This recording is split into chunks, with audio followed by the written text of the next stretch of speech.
Oh, good Hello, morning. everyone. It's Monday at 5 p.m. Yes, Exactly. Thursday, it's 7 exactly p.m. Eastern Standard always. Time. It's always the same time every time. Every freaking time. Ken, what are we doing today? I have no idea. Troubleshooting technology. Actually, we're doing really well. Thanks, Yeah. lowercase letters, Mr. Interrupt, for the music. Thanks, Couchfire Media, for the production. Thanks to our replay production for whatever. Today, we're doing a Geeky Gamer Podcast live play because that's what we're doing of a game called Cursed. Cursed. Yeah, that's a new game. New game that we created about 30 seconds ago. Typed it up real quick and got these guys to help us play test. Yeah, it's so yeah, it's today a rules light game, isn't it? is it a rules light game? I don't know if it's necessarily. I mean, it's like I don't 10 know. pages long, isn't it? It's like 20 pages long, but I don't know if it qualifies as rules. Maybe it's definitely OSR. It's built for sword and sorcery, and if you're doing it right, you're not having fun. So that's kind of what we're going for today. Right. Let's introduce each other, or ourselves, I should say. Who are you, Miller? Hi, I'm Miller. I've been gaming for, I don't know, since the 80s, off and on sometimes. Recently, I've had a little more time getting into some production. I've got a couple of different games in the works and some gaming modules. Thanks. And John? Hi, I'm John. Late 90s, pretty much when I started. Really got into it, went to university. Pretty much threw away any chances of a decent degree for roleplay. And just love it. Design my own game, and yeah, the rest is hopefully history. And you're a game creator as well. Yeah, well, yes, Yeah. yep. All right. All right. And then Ken, would you like to introduce Yosef? My name is Ken. I was somebody at one point in time, but I feel like I'm just a vapid waste of time and space. And we, which is a good place to be. Yeah. It's humble. But what I'm going to do for the time being is I am a professional role-playing gamer that doesn't get paid. I just call myself professional. Right. Maybe I'm a professional drinker. I'm having a beer. Oh. I mean, really, if you're going to be a professional gamer, you don't get paid. Come on. That's not what it's about. All right. Sure. So you all don't know too much about Cursed. Has anyone read the source book? This is my first question. If not, it's fine. It's fine. But I do need to know where you guys stand on anything about the game. So we'll start with John, start with then Miller. I've briefly read the 19-page rules. No idea about the setting other than what's in the blurb. That's it. Awesome. And what about you, Miller? Yeah, I skimmed it. I looked into a couple of the rules about like the actions. All right, so the long and the short of it, the way that we're going to learn this game is by doing. So what we're going to do first is just make characters. And then as you guys start playing a little bit, the rules are going to make sense. And this is how you learn games. It's how you learn D&D. It's how you learn how to game. So that's what we're going to do. Throw you into the fire, pretty much. So if you have your character sheet, which is a gloriously made, just chef's kiss design on this thing, okay? This Google sheet that I've created. Everybody have that up or print it out? Yep. So we can do like thumbs up for it. That way I can actually know. Right, so you have your player name. That's you. Go ahead and write that down. Your character name, you'll want to come up with that at some point. your character name is actually important as it is considered a trait. And what you will find out later is a trait is a resource. Okay, obsession and bond will roll randomly for those things. Traits, you get a certain number at the beginning. You come up with these, although we can roll randomly for them as well. These are essentially aspects, I should say, adjectives that describe your character. So angry, lithe, athletic, charming, those sorts of things. Warmongering, whatever. You get 7 is how many you get. So if you want, just make a note. You have 7 traits. Now here's one of the aspects of the game. You do not have to choose all of those right now. You can actually choose them dynamically while we play. So for example, let's say you're in a situation and you're like, I need to know how to appraise. Well, turns out my dude, he's all about appraising. It could be a little phrase, and that could be a trait of yours. So just make notes you need 7. Moments are your health, wounds, slump, that has to do with you dying. Where we're going to go is your animus, mens, and corpus. These are your aspects. They're on the right side of your character sheet. You might ask, why didn't I just say spirit, mind, and body? It's because I'm an asshole. That's why. There's no other reason. Okay? So, those are Latin for anyone who wants to know. Yes, I had to look them up. All right. So, how we're going to do this? You get 7 points to put into animus, mens, and corpus. What that means is this. They all begin at D4s. Okay? So you can you can write down if you want. They're all at D4. They are at 0 dice. So right now, you got nothing. Okay? You have 7 points. You can you can raise the die type. Each time you do that, it's 1 point. So for example, you could put 1 point into animus. Into the die type, boom, it's a D6. Put 2 points, D8. D10, D12. It stops at D12. Or you could put your points into the number of dice you have in that pool. So 1, 2, 3, 4, 5, or 6. Now you only have 7 points, so obviously you want to be as balanced as you want to be. It is completely possible to have 0 dice in a pool. What that means is this. In the event you have to roll, you fail. Okay? You don't always have to roll. Sometimes all you need to do is what's called bid a trait, which means the threshold, the difficulty is called threshold, is 0. You just have to bid a trait and you do it. That's a lot of the times. But if you have to roll and you got 0 in your dice pool, well, you fail. All right, so right now, put in some points. Meanwhile, I'm going to tell you what animus, mens, and corpus mechanically do. Let me find them in this glorious book that I've created. All right. Animus, spirit, refers to anything spiritual, doing or resisting spiritual stuff. Okay? Pretty straightforward. It is rolled during the sit back action to regain your resources. So animus is important. All of these are important. Okay?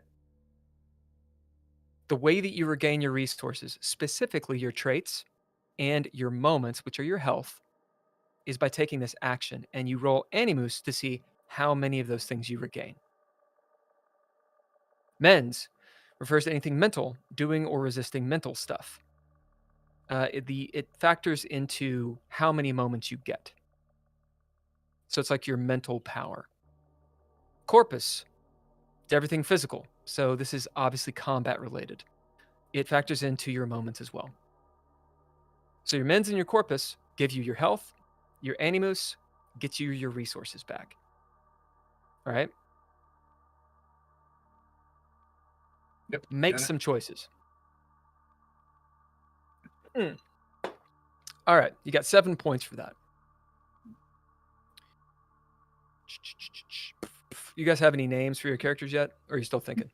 Yeah, I got it. Name, but I have a question. So if you decide to get 3 corpus, for instance, and Yep. then you use the 4th to go from a D4 to D6, is that correct? Yep. Okay. So that means you would have 3 d6 in your corpus. So you're adding 1, or you're adding 3 to the pool, Yeah. and 1 to the die type. Yeah. And my character's name is Bob Baker.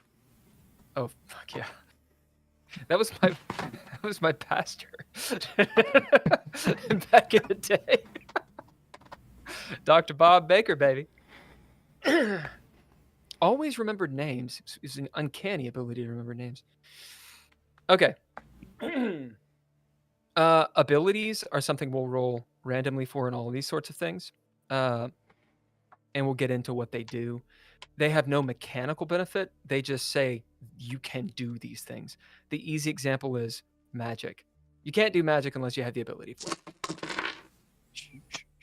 Your bond has to do with your other characters, and we're going to get into that as well. Okay, let's roll over to these archetypes. So archetypes, the easiest way to say, they're essentially classes, okay? That's how most people are going to look at them. They're not classes, though. It's just to start you all off, and it gives you some interesting things. So there are 5 archetypes. They're essentially based off Conan, and you got to pick one for this game. So they are the Blade for Hire, the Rambler, the Spell Seeker, the Dedicated Knight, or the Uncouth Wanderer. You can name them something else. Your archetype is also a trait. So put a little asterisk by it. You can bid that as a trait. So which one do you all want, or do you want to roll randomly? Yeah, so I looked at these earlier. I like the name of the Uncouth Wanderer. That's kind of the personality I wanted to play, but I like the mechanics of the Blade for Hire, so I'm gonna go with Blade for Hire. Yep. So do Blade for Hire, but call it Uncouth Wanderer and put it in quotes or something. All right. So Blade for Hire. What about you, John? I'm more than happy to do everything completely random. But whereabouts on the sheet is the... So it's not on archetype? the sheet. It's in the Google Drive. Right. Yep. Got you. Which I can actually... Do you have it? It's called S&S Archetypes. Cool. All right. And Ken, do you know? I am going to probably be the I'm going to be the Dedicated Knight. Oh yeah, you're going to do that again. All right. So, the Blade for Hire, who they are? You're a hardened mercenary or a sellsword who thrives in the heat of battle. Skill with weapons and pragmatism makes you reliable and deadly ally. All right. So you can choose to or roll a d6 twice. It's completely up to you for these picks, Miller. Let me tell you a little bit about what they mean. Abilities have no mechanical value. What they do is they allow you to take those behaviors. A behavior is anything a character does in the game. Okay, so in the fiction. And you can say, okay, look, I've got brutal gaze. What does it do? You have an aura of brutal confidence that can force enemies to hesitate or second guess their attacks. So you can be like, hey, look, in this situation, I'm going to try to make them drop their sword. I mean, normally I would be like, okay, sure. How do you do that? You're like, well, I got brutal gaze. Oh, so you can actually do this. That's what an ability does. It informs the fiction. Now, a skill is mechanical. Skill gives you a +2 successes. And that's a lot. Okay? Yep. All right, so you can roll 2d6 and rock and roll. You can choose. It's up to you. I know you create games, so you're probably fine. I went ahead and picked brutal gaze and impact daddy. Awesome. All right, so your kit, you can choose 3, or you can roll a d4 and lose the result.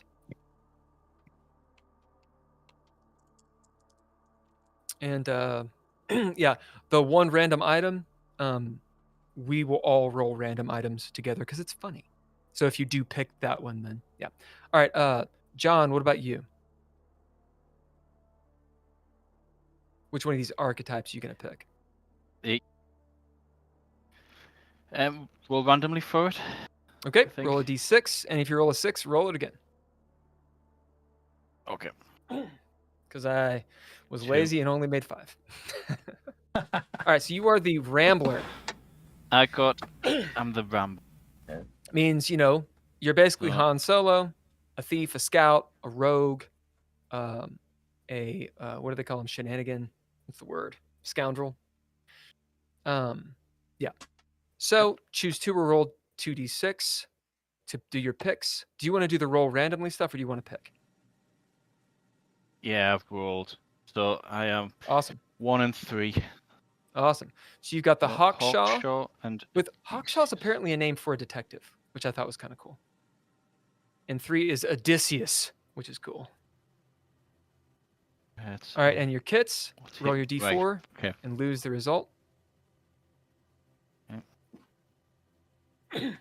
So the way that equipment works, most of the time, equipment just allows you to do stuff. For example, if you want to take out a screw, you need a screwdriver. So what does the screwdriver do? It lets you do the thing, right? Like a sword allows you to cut people. Weapons are a little bit different. They have classifications, and they do static damage. And this is all written in the book and all these things, which we can look up in a second. I should know it off the top of my head, but guess who forgot everything? Weapons do plus 2. So I will. Yep. So you do 1, 3, and 4. Losing. Yep. 3 and 4. So weapons, if you got a light weapon, it's 2 damage. Medium is 4, heavy is 6, and great is 8, which nobody's going to have a great weapon. Armor just gives you moments. Okay, we'll continue with these rolls. Ken, what about you? Which one? I am a dedicated knight. I picked tough cookie and sword and board. Nice. Okay. Sword and board. And what about your kits? I think the ancestral weapon would be heavy, because that's what I'm playing. I'm playing heavy, and should I roll a random from the table? Well, it's one of those things. Of course you can roll a random item, but you need a third thing as well. Yeah, you want I think a banner, suit of armor. So you have a spear and a suit of armor. Yeah. Okay. So put your spear down. That is a medium weapon. And then you choose leathers, mail, or rigid. So I'm gonna go with the way that armor works. Instead of saying light, medium, or heavy, I just said leathers, mail, or rigid. So leathers are leather armor. Mail is mail. Rigid is rigid. And it adds directly to your moments. So pick one of those, and then you're going to do the random item too. I'll do the random. I'll pull the table up. I've actually got it here if you want me to roll for it. Excellent. Yeah, so who has a random item? Who has done that stuff? Yep. What about you, Miller? No, I didn't go with the random item. Okay. So we're going to have... we'll give you a little bit of a choice, I think. Are there 5? 1, 2, 3, 4, 5. Okay. Random. So both of you roll a d100. Okay, so it's a random and mundane item. Is that the page? Yeah, you're going to do... or does it matter? Yeah, random and Monday. Yep. So roll a d100, both of you. 89. Okay. 89. I got a 63. So 89, you have a small bell that rings faintly when picked up. Imagine that. Unusual, but seemingly harmless. And my 63, I think it's a small vial of perfume. Its scent is pleasing but overwhelming, and I think it makes sense stings because the nostrils. I sting the nostrils in this rigid plate. I love it. All right. Just because I think it's cool, we're going to give you guys each an odd item. So each of you roll a d6. And we'll see which one of these odd and magical items that you have. obviously this list is not complete. 5. 5. 1. So let's see. Oh. Okay. So for 1, you have a vial of purple liquid. Its purpose is unknown. You get to find out what that is. There's only one way to do that. That's right. 5, you have a flask of healing salve with 1d12 uses that, when applied, restores minor cuts and bruises, aka 1 wound, which is extremely good. Wounds are hard to heal. So roll a d12, and that's how many uses of healing salve you have. 7. And Ken, nice, very good. I got a 3. Okay, a tome of ancient lore. God damn it! A tome of Ken always gets these things. A tome of ancient lore, which gives dangerous insight to those who can read it. All right, the dedicated knight. Can he read it or not? Not All right. likely. I'll swap you out for a vial of purple liquid. I might That be is into that. all in game, man. Okay, so you guys have your archetypes done. Your traits, remember, they're just things that you come up with. You can do it dynamically in game as you play. The idea is, I would at least leave a few just blank. That way, you're playing the character you want to play. You know, you kind of figure that out as you go. All right, has everybody got your aspects? Your pool, your aspect pool, and how many the die type you have for each? Yeah. Thumbs up? Yeah. Yep. Okay. Take your pool for your mens and your corpus, add them together. Okay. So for example, if I put 1 into mens and 3 into corpus for my dice pools, that means I have 4. Those are your moments. Your moments are your health. These are your moments where someone is attacking you with a sword or an arrow or something. And why didn't you get stabbed through the face? Those are your moments, right? That's your plot armor, so to speak. Okay. So Okay. add those together. It's not going to be very high. That's fine. Do you guys have armor? Yes. You can absolutely have armor if you want. Yep. Okay. What kind of armor did you pick, Miller? Scale mail. All right, male. So you have +4 to your moments. What about you, Ken? I got rigid armor. You got +6 to your moments. And do you have any armor, John? No, unless Okay, hooded good. cloak You're counts free as balling it. well. Yeah. Oh, we need Cool. somebody to do that. That's right. What are your guys' names in game? We'll start with Ken. I think I said it before. Bob Baker. You did. Yeah. Bob. Okay, Miller. Clem. Clem. With a K? With a C. With a C. And what about you, John? Connor. Go for Connor. With a K? Awesome. At this All right, stage, I Connor. suppose, whatever. Connor, Clem, and Bob. And what weapons do you all have? John. Okay. Miller. I got 2 Or I of should them. say Clem. Clem got 2 of them. He got a medium weapon. I went with a long sax, like a short sword. Yep. And a heavy weapon, the big hammer. Okay, medium weapon does +4 damage. Heavy does +6. What were you saying, Connor? I need to roll for the one The weapon? random item, or was that the odd item? Oh, no. Odd was just something I just gave you.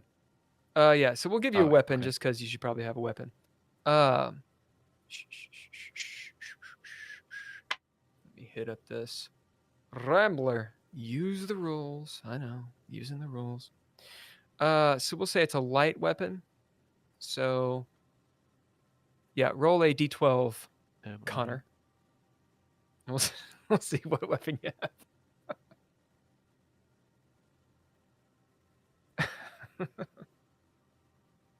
You know when you write shit and then you're like, why did I write shit like that? All right, what'd you get? So traps is not available. Correct. No. Okay. Curses. Yeah, traps are stuff you make. You kind of set up. Which you can absolutely be a trapsmith. And I just choose light, medium, or heavy. A medium or heavy I weapon? got a razor. Yes. It's I was I've gone so for light, hoping that's so I've what got you would roll. I've rolled a razor. Dude, so you've got a straight razor, like a Yeah. like what is it, like a peaky blinder? You know what I'm saying? Like that's what you've got. Awesome. Yeah. So good. Sewn So into good. the hem of my hood. Yeah. Just get people. Oh my god, so good. So straight razor. All right, so you guys have your moments put down. If you have armor, you've added it to it. Right. Okay. What skills do you all have? Did any of you get skills from your archetypes? Nope, Tell me what not they me. are. I got a sword and board. Yep. And Miller? Just impact Eddie. Cool. All right, so on top of the archetype, you each get a skill. Okay? So those of you that already have one, you're going to have 2. A skill gives you +2 successes. We'll go over all that when it matters. 4 skills. We can roll randomly to find out what you get, which I think is awesome. So that's what we're going to do. Everybody roll a d100. Now, in the game, you can actually just create whatever skill you want. But I made a list, and we're going to use it. So what'd you get, Clem? 67. Really? 67. All right, you have mentoring. Hell yeah. Take that, RP. What about you, Bob? I got a 61. 61, you get leatherworking.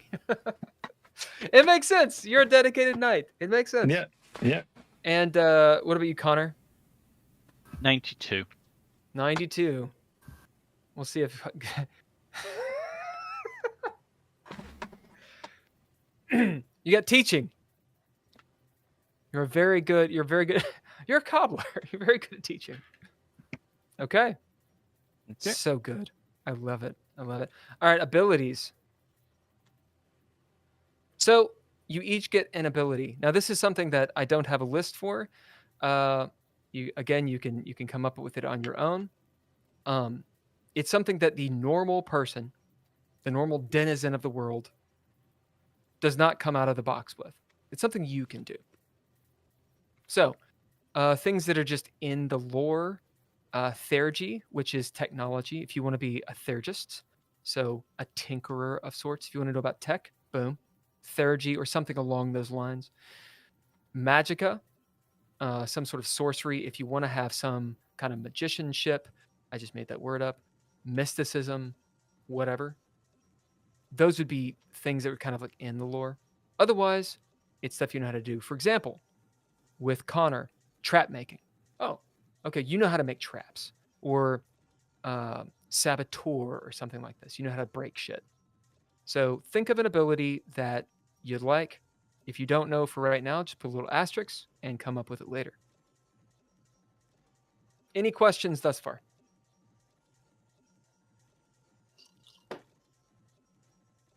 So this Nothing? is an ability in addition to what you've got from your your archetype. Yeah, the archetype is it just sets you straight, gives you a direction. Yeah. So you guys all have skills. You all have at least one skill and one ability. Okay, Yeah. Obsession. So we roll randomly for the obsession. Because who actually chooses their obsession? You're my obsession. My obsession. Not a Oh, singer. now obsession. All right, so everybody roll a d20. What's that? I know. Is that fancy die?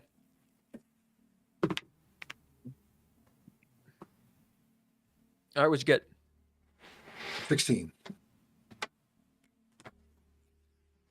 All right, 16. 16 is death. 10 is stealth. That's interesting. What? Yeah, What'd that you makes get? sense. What'd you though. get, Connor? 14. 14? You got piety. Kind of makes sense with your dude. I'm going a little astrological in this. All right, so what does your obsession do? Obsession is, of course, it's a meta element. It is what your character is obsessed with. Is that good, bad, ugly? It's up to you. That's your role-playing idea, right? Likely something you struggle with. Whether it's good or bad for you is all about the fiction. Mechanically, it gives you one success to any roll that has to do with your obsession. That means if you want it to matter, you say, yo, this has to do with my obsession. Okay? So +1 success, that's how you use your obsession. Skills, same difference. They give you +2 successes. So you say, hey, look, this has to do with my teaching or my leatherworking. All right, cool. When you make that roll, you get 2 successes. If you can tie in your obsession, awesome. +3 successes. This is great. Yeah. All right. So we've got aspects, we've got obsession, good, your traits, your moments, skills and abilities, all good. Bond. Your bond, you get to choose what it is. It does not need to be mutual. It has to do with another player. Okay? So the idea, and you don't have to choose it now, but the idea is it's the investment in the group that you're with. Okay? So for some reason, you are tied to one of the other people in the group.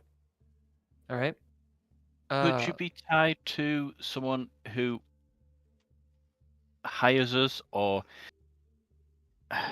is like a linchpin for the story so that the one person that unites us all together, such as a lord or whatever the equivalent is, could the bond be someone who isn't part of the group but is integral to the group's identity? So the arbiter or game master, whatever, can do whatever they want, right? These rules are they're rulings. They're not really rules. They're suggestions. By the book, no. By the book, they are player character. And the reason for that is who gives a shit about the NPC, right? For example, the point of this is if your bond makes you leave the game, it's not really doing its function. The idea is to keep you in the game. So the player characters are the ones that are going to do that, not the Lord. Like, let's say the rest of the group is like, fuck the Lord. What are you going to do? You're going to leave the game, right? So that's the idea. I think you could tailor that to your experience, to the kind of play group, whatever you wanted to do. It's not out of bounds. It's just, it's not serving the purpose. So what does the bond do? If it has to do with your bond, meaning if you say, hey, look, this has to do with my bond, then it gives you an extra die. Okay? So for example, let's say you're killing an orc or whatever it is, an urukai or whatever it is you kill. And you're helping, let's say Connor is strangling the shit out of an urukai for Clem, who's just trying to kill Clem. Hey, I'm going to use my bond with Clem, right? Because we're brothers or something. Cool, you get an extra die for this. All right? So this is where the narrative creative space is, and it's on you all as players to use those things on your character sheet as you see fit. At this point, what are your all's bonds? So tell us what you know about your characters thus far.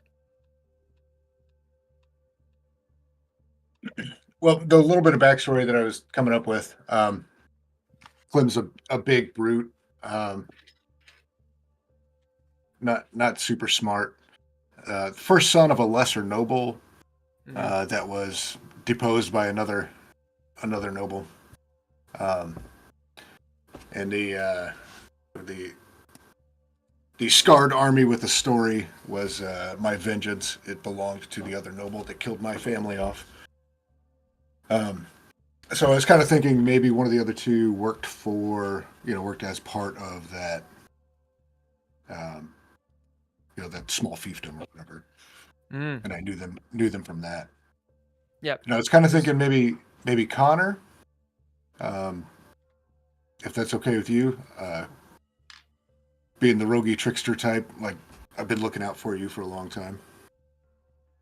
Yeah. Yeah. You might want to hear what my character's going to be like though before you make that decision. But yeah, I suppose that's the thing. You'd have to with the bond. You need to hear what the other characters are to then So go here's right the thing. actually, because Here's that's the thing. creating. Sometimes love is not mutual, right? Mhm. And it's on Clem and the player behind him. So it's on Miller to determine why this person has this issue. Yeah. It's not on you. That's why it doesn't have Yeah. to be mutual. Yeah. Okay. But what I was thinking is for him. Right. Yeah. No, that's fine. I've got an idea for my character then. Yeah. Tell us about you.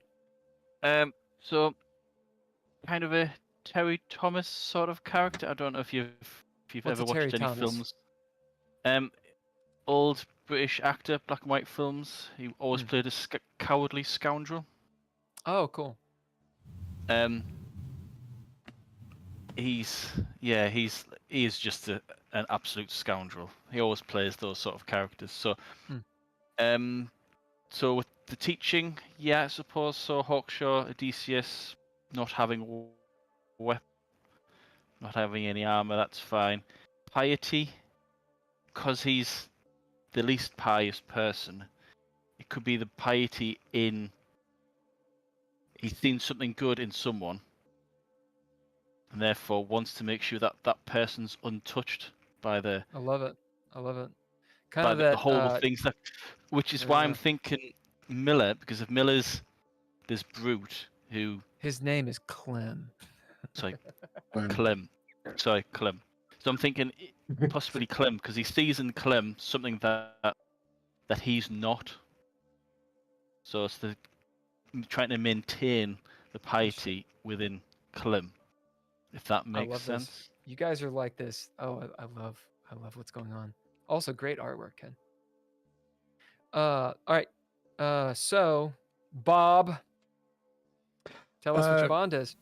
My bond is with Clem because he's a man's man, or at least from the outside. He's an upright chap. He's he goes along. Like if I saw him in a battle, like I would think, I want that guy next to me, because I live my life for battle and for charge and for glory and guts and all that stuff. But you're stealthy about it. Yeah. I love it. Okay, so you guys have your bonds. Actually, I think my obsession with stealth is because I am not stealthy at all. And it's like I'll do any little twist to leather work to get my super rigid armor to not sound like a circus rodeo every time I take a step. I love it. The idea of, just because something's an obsession, perhaps it's a virtue. It's something you strive for because it's not what you are. I like that. Yeah. All right. So that's pretty much your character. All right. So you guys have characters now. Great. Excellent. Everybody applaud.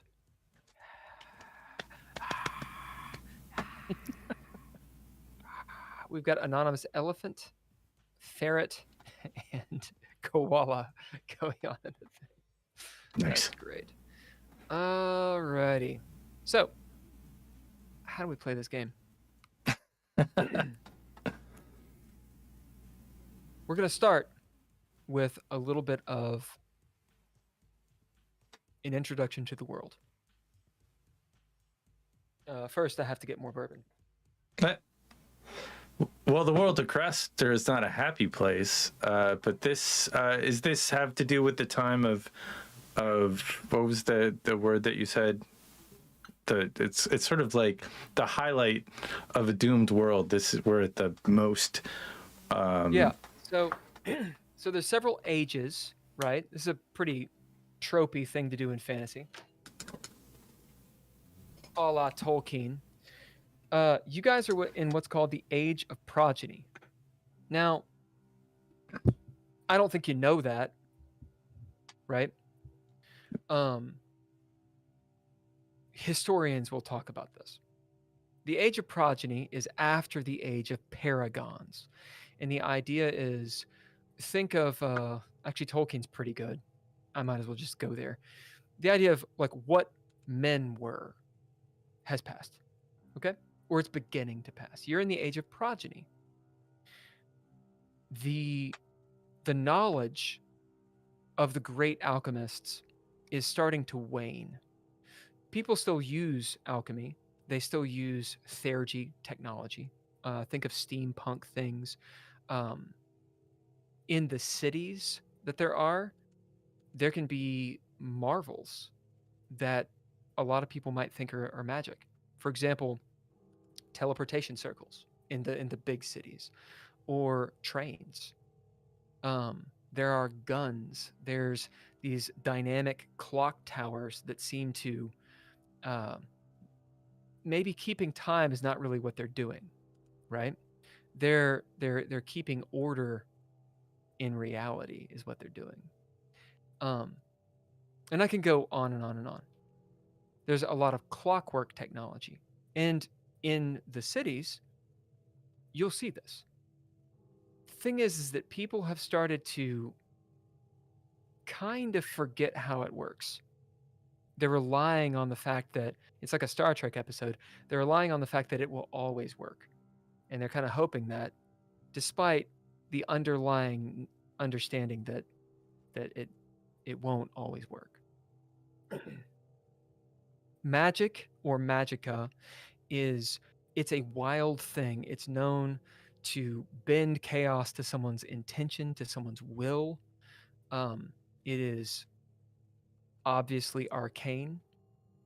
And because of that, mages do not rule the world. Magicka cannot do everything, okay? So like you can't like write a paper with magicka. It's not Harry Potter. Magicka is oftentimes a blunt force instrument. So the mages colleges, they police their own, and they're very covetous of their information. So those are the two main things to kind of figure out what kind of world this is. Outside of the main cities, it's rather medieval. Places where there's a lot of commerce, through towns. Maybe there's a railroad that goes through. Perhaps it's just a trade route. It's more Renaissance-y. Traveling troubadours and this kind of thing, okay? You all find yourselves in a northwestern territory. The continent is called DaLune. It's just big-ass continent. Supposedly, it's in the shape of a tortoise. In the northwest corner of it are the Western Kingdoms. So they've been conquered. All these fiefdoms and stuff have been put under the same banner. They're called the Western Kingdoms. And you're in the capital called Coblix. This is a seat of power. Think of London back in Shakespeare's time, right? Elizabethan London. It's a big deal. But there are enemies off in the world, right? The Spanish are there. They are called the Azraelians. On DaLune is not totally conquered by the Western Kingdoms. For the players, eventually it will be. At this time, it's not. So the south, a place called Westic, they're a rival. To the far southeast, there's a whole slew of people. None of that really concerns you. You guys are in the Western Kingdoms. So let's deal with some lore and some decisions that you all get to make. Namely, What race do you want to be? Now, the races of Craster. Most people are called Dinna. And when you look at the word, it looks like Doween. You can call it that if you want. Think of elves, half elves, those sorts of people. Okay? That's 80% of what's in the world. There are other races. There are crossed races, so they're mixed between the races. There's reptile people. Okay? They're called Zunths if you wanted to be a reptile person. There's not too many of them. They're very big and long-lived. There are people called the Schnallfolk. These are clever people. This is where you get into, think of like a hobbit, or perhaps like a forest, like Children of the Forest, like a Fae type character. There's also the Myroshi. These are, for lack of a better word, noble savages. Okay? That's what the world calls them. They accept that name because they're like, we are noble and you all are savages. Okay? What would you guys like to play?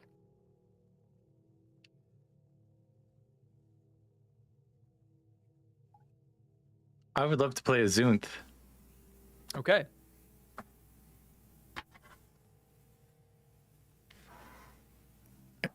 If that's Grab possible. the Dreadlore book really quick. Yep. Do you want me to? What about you guys? I could pull a. Yeah, pull it up. I think I'll go What about you for two? Dinah. Adena? Okay. How would you spell it? And so it's Daoine. Ask me why I used Gallic. It's because I'm a pretentious man. That's why. What about Clem?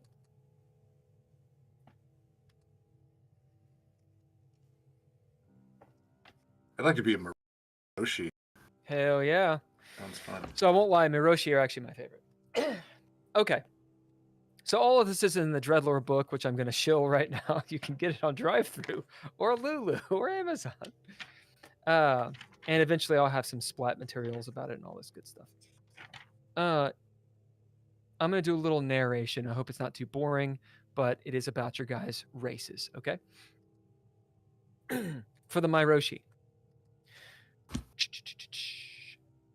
Soon after venturing into the Expanse, which is where the Myroshi are from, it's the far south and east. You're likely to encounter the Myroshi, the aboriginal peoples of that vast region.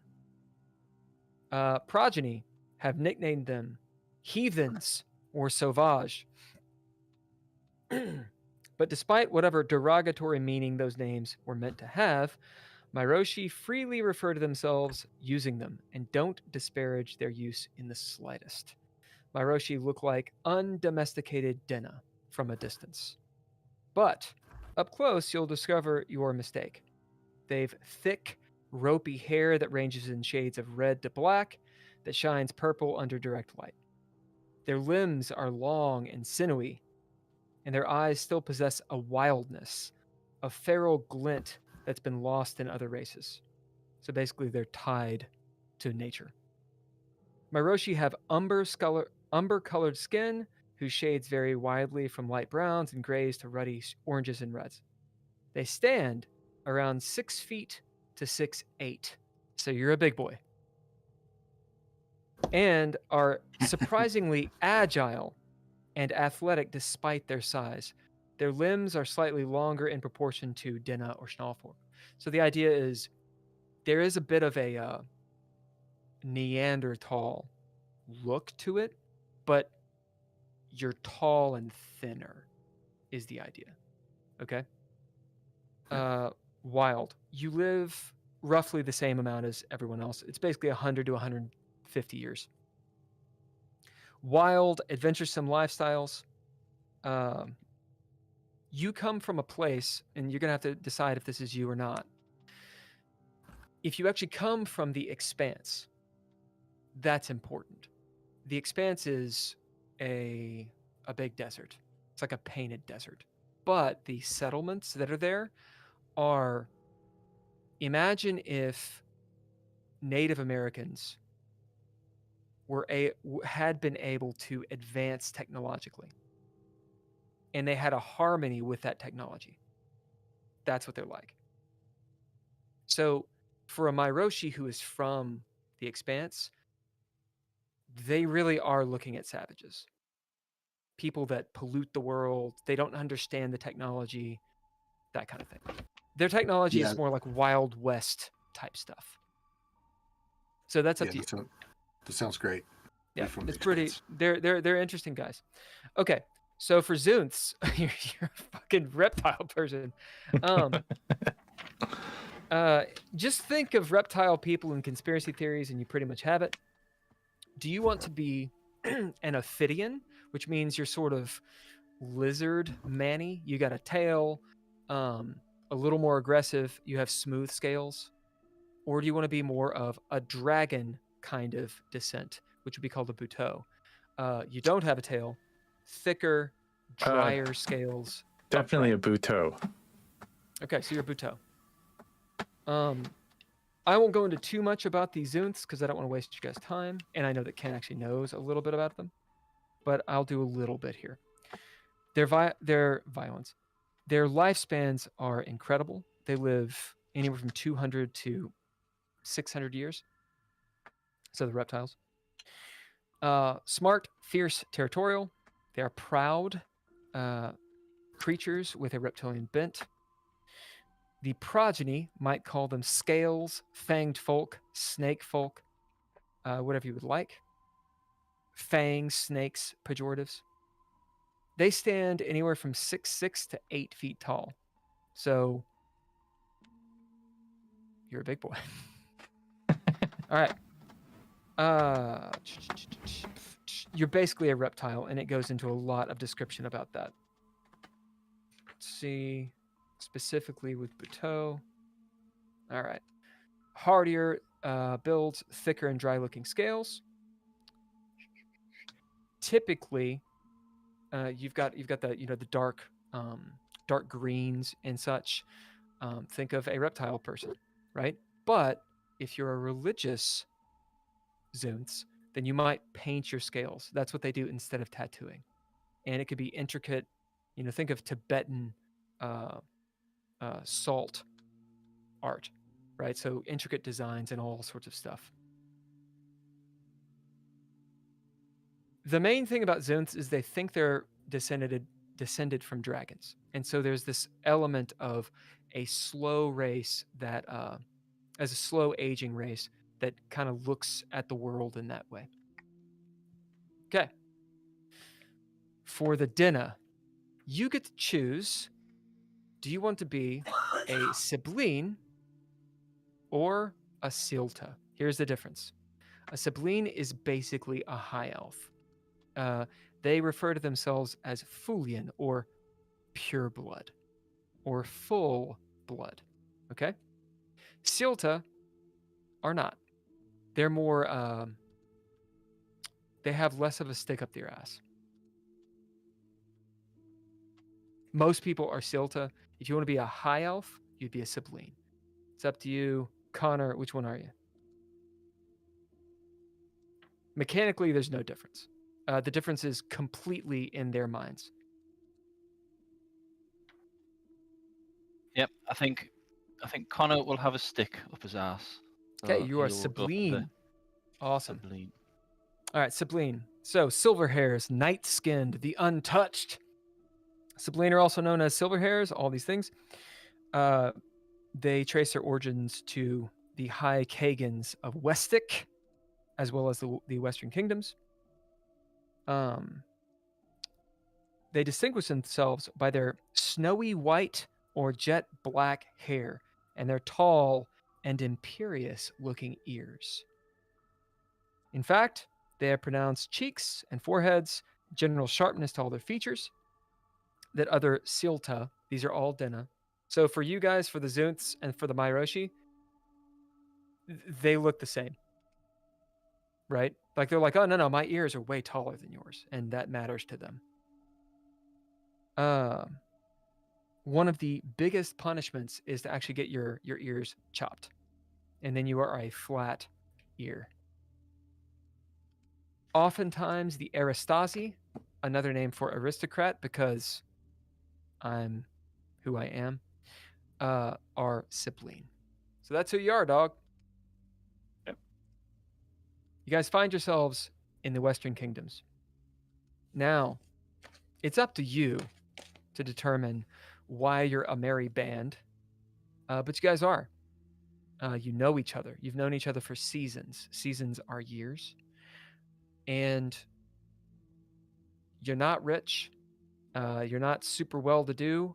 Or if you are, there's some reason that you're going on adventures that can kill you. Okay? I put the onus on you all. You find yourselves in Coblix.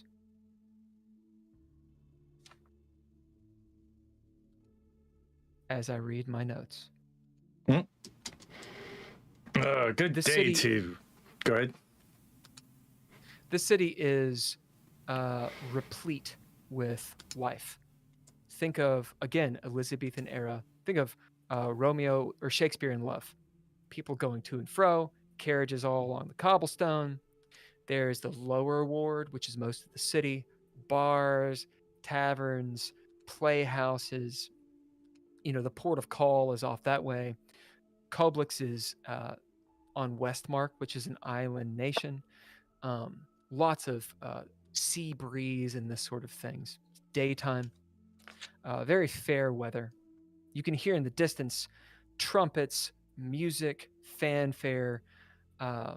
This is a day of celebration because the royals, the king and queen, are accepting petitions for adventurers. Right now, you all are in the lower ward, just on the cusp of the lower ward and the mid city. There's a wall that separates the lower ward from the mid city, where the Aristasi live, the nice part of town. There's guards and stuff. We have a person. Hey, they. Kip the Dino. Hi, Kip the Dino. Hello. We are play testing a new tabletop role-playing game called Cursed. How are you doing?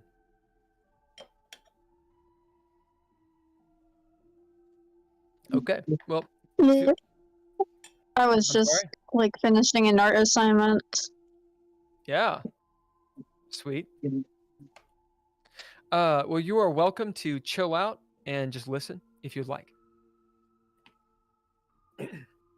So, you all find yourselves at this wall. No one is being let through right now.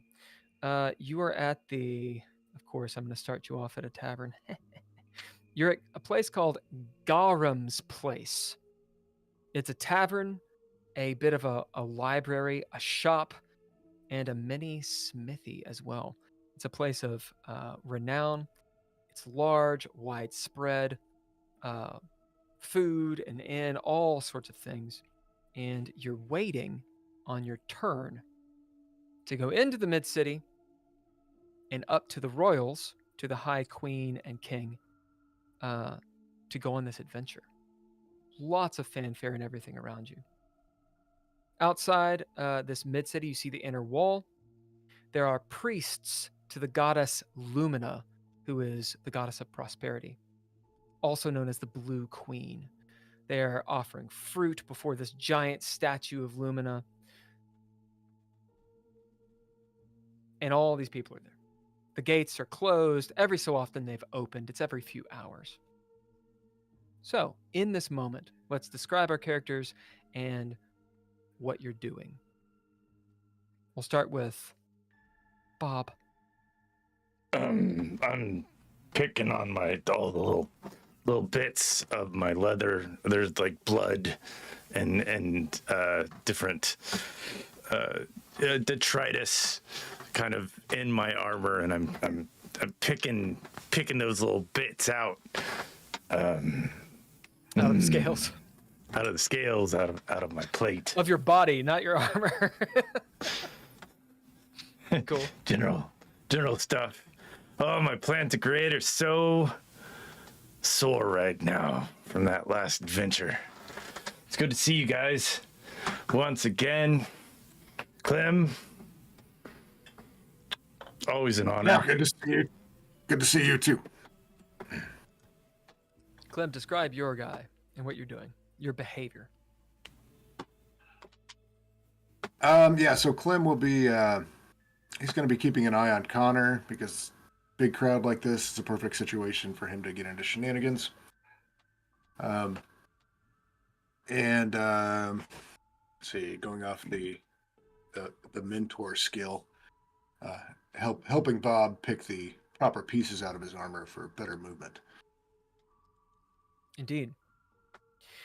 What about Connor? Tall, slim, jet black hair. How tall? Dashing. Probably not as tall as Clem and Bob, as they are, and they're at least 2 feet taller than poor Connor. But obviously, takes slight offence to that since he is probably the noblest of the three. But yes, dashing, twirly mustache, which is one of his biggest prides. He will be instructing the other two that obviously I need to do the talking here, obviously. So yes, let me do the talking when we get there, and I'm sure we will have no problem getting a petition for you two, I mean us three, to go out there and risk our lives and, well, get rich. Yeah, As you who guys do we are need to sitting there- kill? I'm ready. That's the plan. As you all are sitting there at this, in Gowram's place, people, of course, everywhere. Just think of travelers, and of course, there's some would-be adventurers here and there. You guys can smell it on them. You know your own kind, of all different sorts. Across the way, there is a place called From Below Theater, and outside they're doing a Punch and Judy show. So little puppets are going and whatnot. And there's a musician, or there's actually 2 or 3 musicians. Think of vaudeville musicians that are playing various, lutes and flutes and whatnot. Not very far from you, so you can see them playing. Not very far from you, you see a dashing is the wrong word. Maybe a man in his 40s. He is live looking, has angular features. His hair is like almost in this fro, is the thing that would actually draw your eye to him. He's clearly not Denna. He's probably one of these snall folk people that you've seen every so often. They come in from the forests or the wilds or whatnot. Next to him, he's got a guitar, and he's sitting there looking at the musicians, and you can see he is not approving anything about them. Orders another beer and whatnot, and you hear his name. It is Ichabod. Just food for thought. As the gates open, as they do, you see 2 groups come out. 2 groups of adventurers, 7 people total. They look like adventurers. Maybe not as colorful as you all, but they have their trappings, their armor, and whatnot. And as they're leaving, they have been given the blessing of the royals to go on this quest, which you guys hope to get on. This quest, a royal quest to aid Coblix, the state of Coblix in this dire moment. As they come out, the priests adorn them with all kinds of bullshit. Fanfare, trumpets, and they are moving along. People are coming up to them, asking for favors, giving them favors as they parade past. The action is on you all. Okay, so this will be just a moment to kind of play with the rules, okay? So we're in rounds. In a round, it doesn't matter when you go. You get to choose when you go. So there's no initiative order. On your turn, and everybody has to take a turn, you declare one of 5 actions. The actions, I think they're on your character sheet. I think I put them there. If I didn't, then I should have. Yeah. You've got metagame, right? Where you metagame. You can give others advice. It's all out of game. You get that. It's all out of game talk. You can do nada. You can role play. You can sit back, or you can take charge. Now, let me tell you a little bit about these. At this moment, the cursed level is at 0. That's kind of like the main mechanic of the system. It's how bad things are, okay? Or how against you they are. Most of these actions increase the curse level. Some of them don't. For example, metagame increases it 2. Every 2 tallies is a cursed level. So metagame actually raises it pretty high. Do nada decreases it 1. Roleplay has nothing to do with curse level. It actually gives you an XP. Sit back increases it by 1, and take charge increases it by 1. Now, why would you take these actions? Well, it's written on your sheet, but I'm going to explain it. Metagame is obvious. Do nada. When you do nada, the purpose of that is to decrease the curse level. And yeah, your character can have behaviors, but by and large, you are giving your agency over to the arbiter, me. And it can be good, it can be bad, it can be somewhere in between. So that is do nada. Roleplay. You get the roleplay, and you get an XP. That means that's the main part of your turn. Sit back. The point of doing this is to regain resources. Okay, so moments that have been taken away, meaning your hit points, and also your traits. Take charge. This is where we get into traits. When you take charge, this is when you attempt to change the fiction. So, for example, if there's a bad guy, you want to change the fiction to where that bad guy is dead, right? What you do is you say, yo, on my turn, I take charge. That's the first thing. Cool. What do you want to do? What's the behavior? What do you want to happen? I want to kill that motherfucker. Cool. Bit a trait. As in a trait of your character that informs that action. Oh, I'm angry. Okay, well, this is angrily done. Oh, I'm clever. Okay, well, this is cleverly done. And you describe what that is. If that is a difficult action, then I'll make you roll one of your aspects. And we're going to get into successes and all that stuff. Here's the thing. If you don't have a trait, you can't do take charge. Every time, so you have 7 traits right now, plus your name, plus whatever extra ones you have, or your archetype. When you bid a trait, it is exhausted until you can recover it. How do you recover it? With the sit back. With the sit back action. Does that make sense? Mm. By and large. Okay.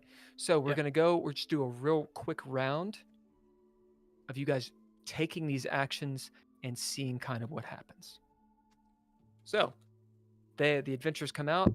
People are doing what they are. You see Ichabod over there just disparaging the shit out of these musicians. What are you all doing? I would like to bid roleplay, and Okay. I would like to interact with Clem and say, "Oi, those people are the competition, I think, and maybe we should go over there and talk to them." Yeah, talk to them. Oh, they're dead men walking. We need to get in the gate. Yeah. Okay. Well, you're the boss, I think. Or All right. Very good. Now, you get an XP, Bob, for taking the roleplay action. Now, I won't say this when we're actually playing. and At then I was the going end of your action, Yeah, I was going to You resolve. have to resolve the curse. Now, what And is resolving the curse? Yeah. Go ahead, Bob. Well, I was going to resolve by saying I'm no longer going to pick shit off of me, and I'm going to start like putting on my, gathering up my stuff, and all right, well, let's get out of here then. I think. The curse, And cursed level. Okay, just to give them an idea, really quick. I'm gonna read this. as I'm doing that, I might make some noise, like a ruckus amount of noise. Okay, there it is. So when you take an action, sorry about the dog. If you guys can hear the dog, he screams all the time. Can you hear him? Nope. No. Good. The cursed level, how it comes into the fiction is this. At first, the players who take the action, you have the chance to do what's called resolving the curse. That means you have the agency to determine how the cursed level is affecting the fiction. Okay? That's resolving the curse. So you get to decide. Right now it's curse level 0, which means it's a minor inconvenience. Maybe a door is locked. Maybe it's a slippery surface. Perhaps people are busy around you. Maybe there's a crowd. Maybe there's nothing really. It's something very, very minor. If the curse level is very high, for example, if it's 4, perilous, that means the baddie their reinforcements arrive. They're extremely prepped for you. That kind of thing. Lightning bolts are hitting something. It's up to the players to decide what that is. If you don't do it, or if you don't know what to do, or if you don't want to do it, it is up to the arbiter to roll for it. Now, this is something you get to gamble. What I do is I roll a d6. The curse level goes from 1 to 6. If I roll the curse, then I dictate how it affects the fiction. So, for example, right now, curse level is 1. Okay? So I would have to roll a 1 for any curse to happen. If Bob wanted to say, okay, well, I'm not going to resolve this curse. Nothing bad happens. There's no inconvenience here. Fine. I roll a 4, so nothing happens. Right? When the curse level is very high, for example, a 5 or a 6, that's when it's on the players, because everything's bad, to say, okay, we're going to take that on ourselves. We're gonna dictate what the bad is. Does that make sense? Yeah. So it gives the players this almost metagamey feel or agency to say, okay, well, I'm going to choose the poison. Or you don't have to. Okay. Okay. That was Bob. Quick question on that. Hit it. Quick question on that. So resolving the curse, that doesn't lower the curse level. Correct. Okay. But it makes it so he didn't roll randomly at the end. So I feel like Right. calling attention to myself resolves it. Gathering up Yeah. my stuff, I make a lot of noise, and it calls attention to me. That's the resolution Exactly. of the role Which is play. great. Which means now we fold that into the fiction, and that happens. Versus, I don't know, something else like the table breaks down and shit's thrown in your face or whatever it is. Okay. Yeah. Who goes next? Well, I will take action to roleplay. Seeing these two, so yep, we're going for it. I'm just going to walk between them towards the gates. So come on then, let's do this. And as I'm walking straight towards the gate, I will push our competition off to one side and say, "Excuse me, important people coming through. Thank you very much." And head through. So out of game then. So for me to say solve the curse would be to suggest that the people that we've just pushed to one side will take umbrage with that and could turn around and push back against me. Yeah. So curse level's 1. It's a minor inconvenience, Yeah. but the arbiter will allow you to do whatever you wanted. For example, if you're like, a dragon attacks. Okay, maybe. I don't know. It's up to you. Because what are the guys that have just come out? Are they smaller than Clem and Bob? Oh yeah. No one. Right. You do not see a single Zunths here at Right. all. There's no dragon people here. Okay. Myroshi. Clem, tell me high or low. Hi. Yeah, there's no Myroshi whatsoever. There are a few of these Snarlfolk. They come in a few different sizes. You've got the Drowden, which are this more hobbity people rolling around. But otherwise, it's just Denna. So, Yeah, no so one can is I just nearly as big as them. so could I continue that to say, so when they push back, as if, and who do you think you are? I was, I'm with these two, and hopefully I will turn around and they're behind me. Are you guys? Hopefully. Yeah, Yeah. why not? All right. So you resolve the curse, you get an XP. Remember, when you get to 12 XP, you advance, and we'll get to that when it actually happens. Yeah, Clem. Okay, so that was pretty much what I was going to do. However, Great. I'm going to change it up. I'm going to take charge and use my big frame trait to shoulder us a larger area to get through so that we are the next people in the gate. I love it. Threshold of 0, you absolutely do it. Okay. So to kind of resolve the curse, the different groups all see it, and they all know us. They all know our faces now. We're probably, head and shoulders above them anyway.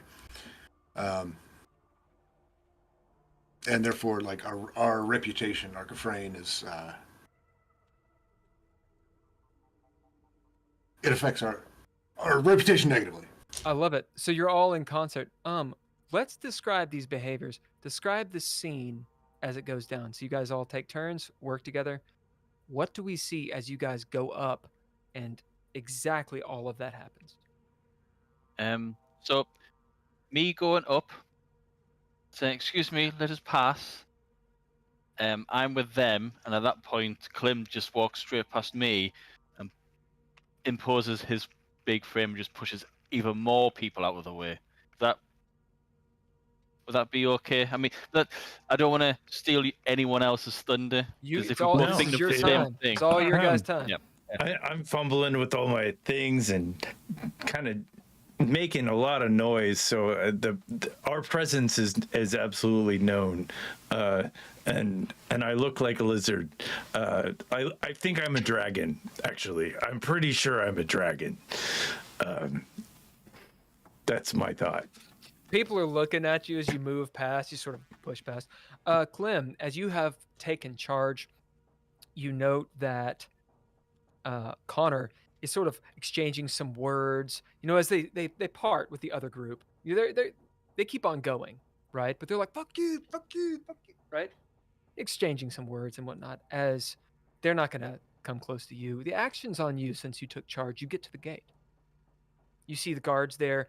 The gates are still open, of course. The priests and all these things, the fanfare coming down, rose petals and shit. What are you doing? Beyond, you see the mid-city, and then, the Royal Road, which is what you're on. Go up the hill. You see this crystalline-looking palace, the ever-burning torch at the top of the hill. Way nicer part of the city. Smells good in there, etc. Okay, so one of the this guards, like, what are you doing? A guard comes up to you, looks up at you. I heard the queen needs heroes. Arcs an eyebrow at you. And what did you bid? What was the trait? Big frame. Arcs an eyebrow at you. You big boy. Kind of looks over. You see a couple other guards come, behind him, to back him up. Yeah, well, I mean, you should wait your turn. But he looks over and sees the Fulian with you, the Sibylline, Connor, and then the dragon. Go on. Yeah, these are next. As they let you through. All right. It's our turn, boys. Do the actions kind of make sense? We'll get into them more later, especially when we get into some rolls. Okay, let's take like a 2-minute break. I'm gonna get some ice, use the bathroom. You guys too, and we'll be right back.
Oh, weird.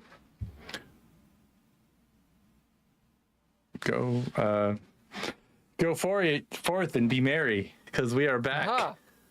Mary, we're back. Back doing the whole cursed thing, which is gaming.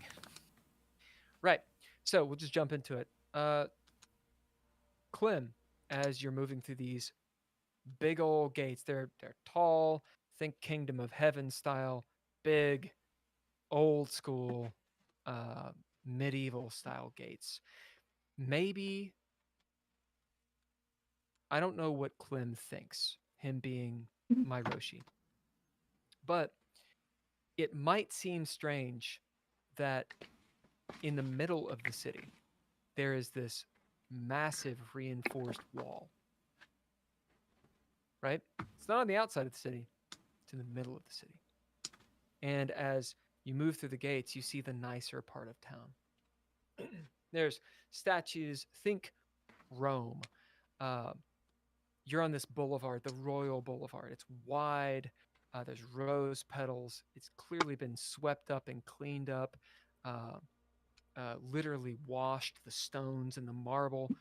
A very different city from what you just left, of cobblestone and wooden structures and pretty much what the rest of the world looks like. This is old architecture, like very, very, very, very old. As in, these people did not make this old, right? Perhaps this is the stuff that is a fable to the Myroshi, because there's not a lot of this kind of architecture. Where does it come from? That's up to you if you know it or not. That would be a trait that you bid by taking charge. Right now, you guys are at curse level 0. You have 1 tally. As we move through, unless someone wants to take an action, there are plenty of things to look at and whatnot. Not really any bazaars, but boutiques.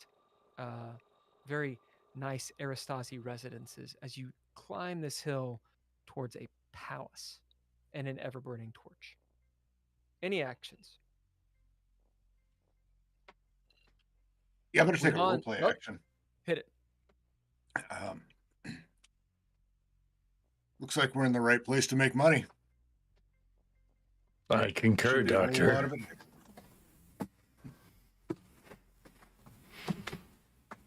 I wouldn't be taking money from these people.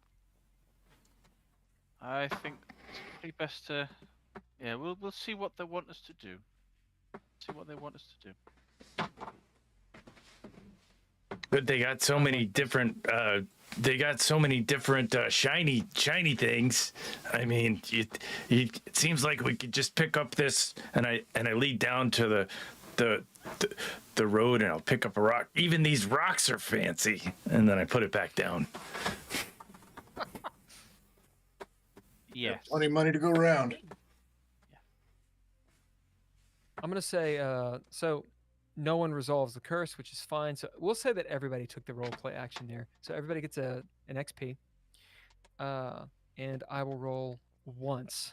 I'm gonna resolve the curse. Okay. For I would like to, when I pick up the rock, I kind of feel people's eyes on me a little bit, like I'm stealing their rock, sure. their road.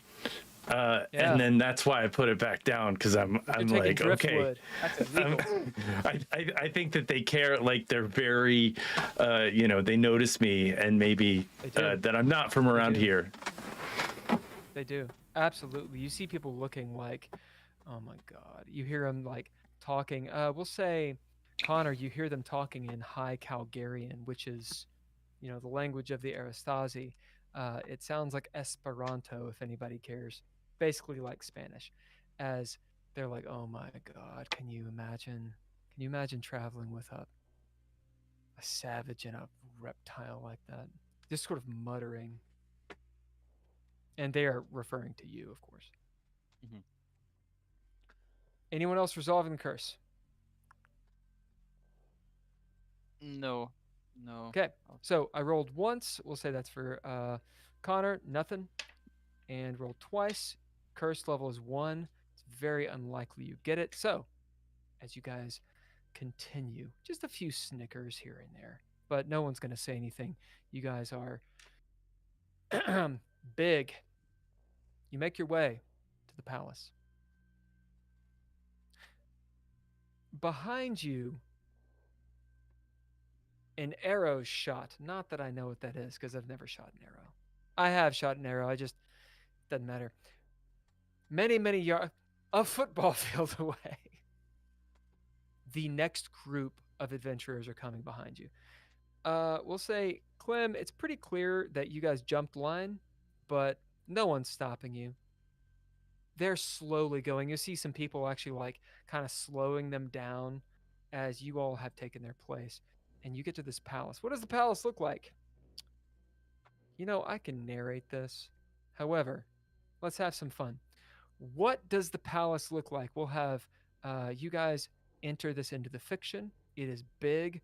There's gems. It's expensive. We'll start with Connor. What do you see when you approach this palace?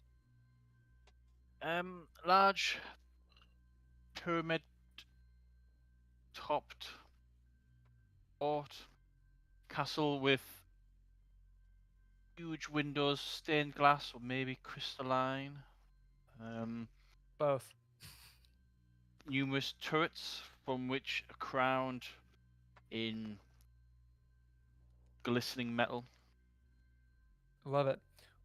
As you walk up, you first seeing this, the sun, Craster's sun, still yellow at this point since you're in the Age of Progeny, glistening off of this just myriad, scintillating, I don't know, glass and whatnot, casting, like a prism, colors all over the place. It is glorious.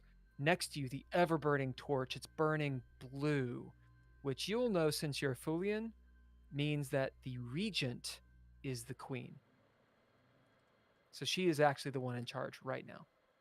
If it were orange, it would be the king. Go on. As a teacher or someone who's that's their trait.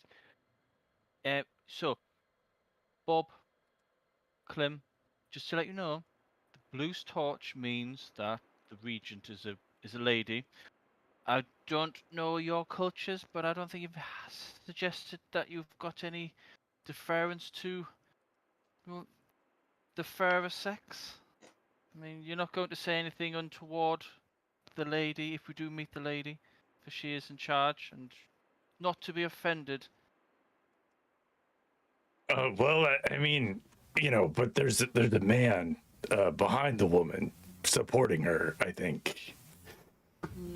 No. There may be another woman behind the woman supporting her. But no, the woman's definitely in charge, so, no crass comments, please. Oh, well, having a woman in charge is fairly common out in the Expanse. I kind of surprised to see the savages here be so open-minded. So we'll give you an XP because one, you didn't know, Clem, because you don't have the Dreadlord book, but absolutely, 100%. In my Roshi culture, you have 3 genders, and they have nothing to do with authority. You get to decide a whole lot of that for this. Very good. Cool. Zunth's style, it's more about how old you are and how wise you are. I bet she's the oldest. How big your scales are.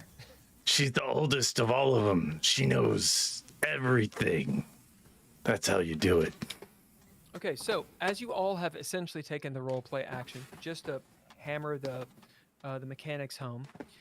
At this point, normally as the arbiter would just say, "Let's go forth," but let's get into resolving the curse or rolling. So, how do you guys resolve the curse, or do you want me to roll? I would imagine I'll resolve the curse because I just called the queen really old. That some of the locals have taken a little bit of offense to that because she's probably young and people that are leading you. And the people that are leading. Really quick. Let's say she's the oldest. Just an old crow taking control. Good job. You and they kind of like look back at me. It's like their allegiance is not with me, Connor, for sure. It is, Connor. It's nails in a chalkboard. Everything he says. Yeah. Clem's just called all of us savages, so I think Bob. No, Oh, Bob was Bob. the Oh, no, age, no. Clem Clem was did the call you male. savages. That's right. That's right. So I might slightly distance myself away from these two, just a couple of feet ahead. Sure. Oh, sorry. Shouldn't have said that. Resolving the curse. Anybody? Yes. I'll say it's instead of just general people around us, specifically one of the guards heard me call them savages. And particularly that one, probably one of them that's escorting us, takes offense to it. Mm. All right, let's find out who this person's name is. So, who is this person? Obviously a guard. And what is their name? Darius. Darius. So we'll say Connor, what is Darius's race?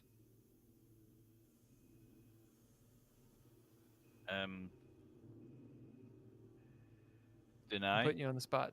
Yep. Yep. He's Dena. Awesome. Sim. Is he I'm guessing is he a same race Sibling as or is he a this. Silta? What is the most prevalent in the city?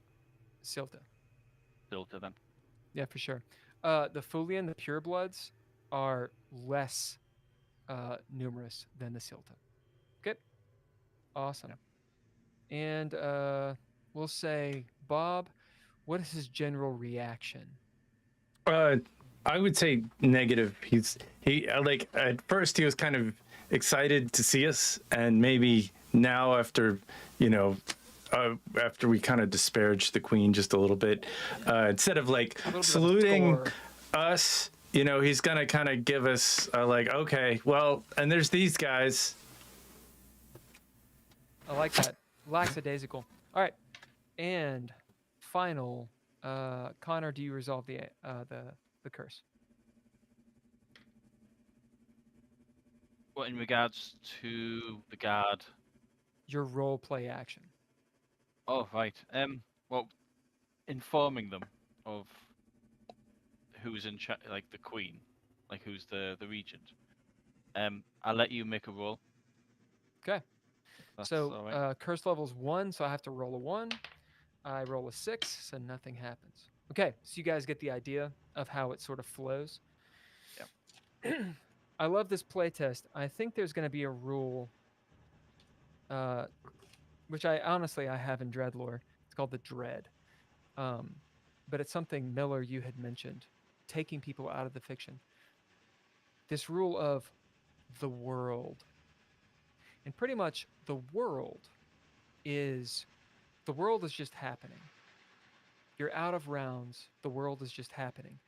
And only until a player says, hey, I take an action, which means you go into a round where everyone has to take an action. Or the arbiter says, hey, look, you're in rounds. You're in the world.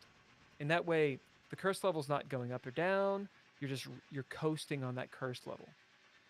I kind of like that idea. Okay, that's what we're going to play with right now. As we're in the world, you guys have resolved the curse. You get to the palace. Oh. What else is in the palace? What else do you see as you enter it? We'll start with Bob. What do you see? I see, I don't know, a legion of archers just kind of hanging out, smoking cigarettes. They're not breathing all that well because smoking is bad for them. But they're kind of relaxed. They're just kind of doing their thing. It's just been this is like a casting call all day long of like new and unusual people, and like after the first dozen or two, they're kind of like, okay, we've done this. I love it. All right, you get an XP. Great casting call. And finally, Connor, as you enter the main vestibule, which is the royal's chamber, what do you all see?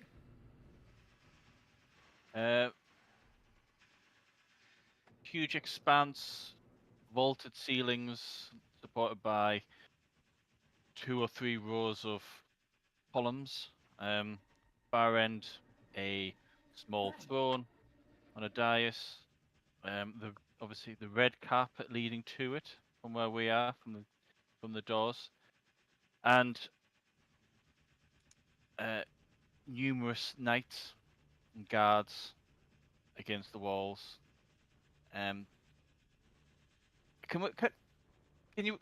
we resolve a conflict before anything happens, so that we don't have to worry about it in the scene? Because I'm thinking all the stuff that's been said by Bob and Clem, people may have rushed on ahead, so the guards in this place have an idea of these two could cause a fight or upset someone. So the guards will be on edge already because they've been forewarned even That before is a we've very said good. anything. That's a very good resolution to a curse, but you'll have to do it on one of your actions. So keep it in mind. Right, okay. Okay. Yeah, yep. No, that's fine. That's fine. All right. So I have left out Clem on purpose because the action will be on you since you had taken charge leading into the scene. Okay. As Clem, you walk up and you see all of these things. You're flanked by your 2 people. At the last moment, for some reason, you're in the center, and the royals are looking at you, not the sibling to your right, not Connor. With Connor, you can decide how that makes you feel. I don't know what they're called. The person who announces people says, "The Queen, Her Royal Highness, etc., Regent Helena Vortigern, shall see now these 2," as the guy looks over, "3 would-be adventurers." Who did they leave out? Who knows? You see Queen Helena. Back a few feet, and to her right is the king. They are in full regalia. Think Egyptian, think gold, silver, big hats, lots of unnecessary jewelry. If you've seen Apocalypto, when they get to the top of the ziggurat, how they look, just replete with decadence. Extremely tall ears, angular features. They almost look alien to Clem and Bob.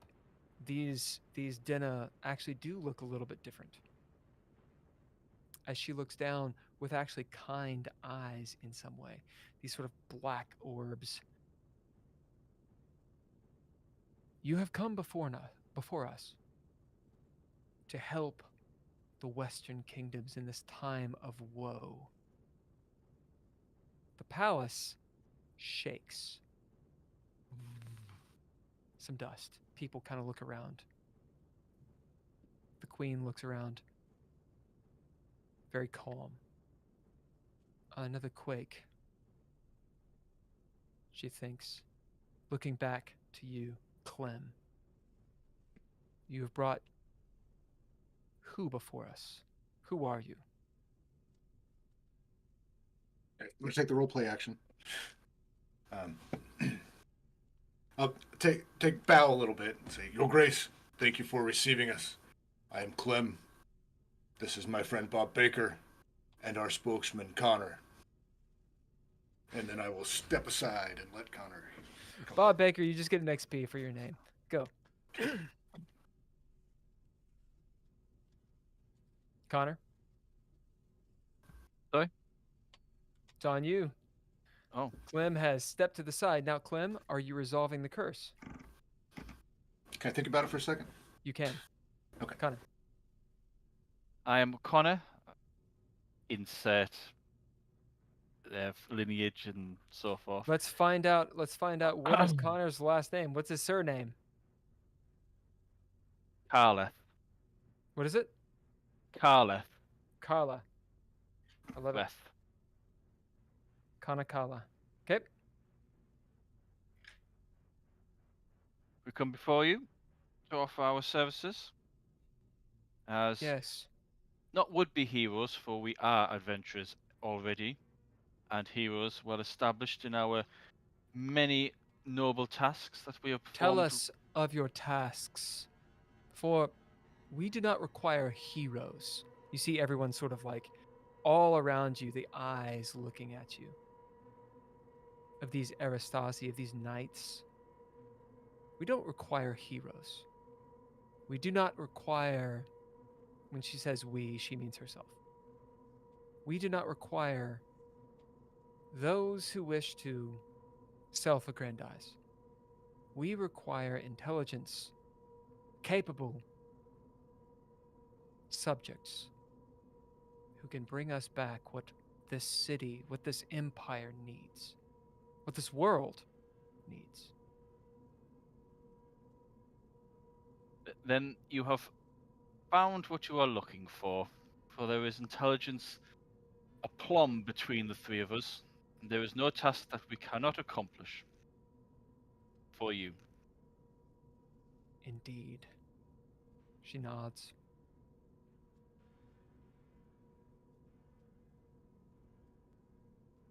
Prove it.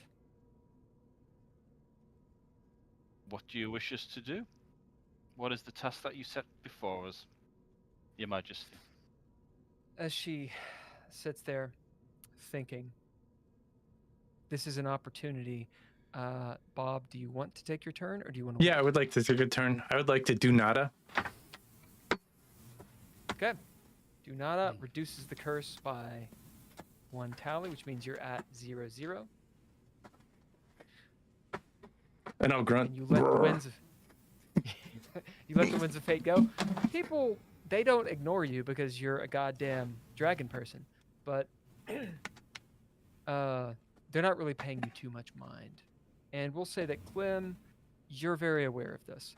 These people, for lack of a better word, are racist. As the Queen Helena looks at you, considering for kind of a long time of just uncomfortable silence. You hear a whisper from the king as he says something. She listens, kind of does this. One of her advisors comes up, she listens.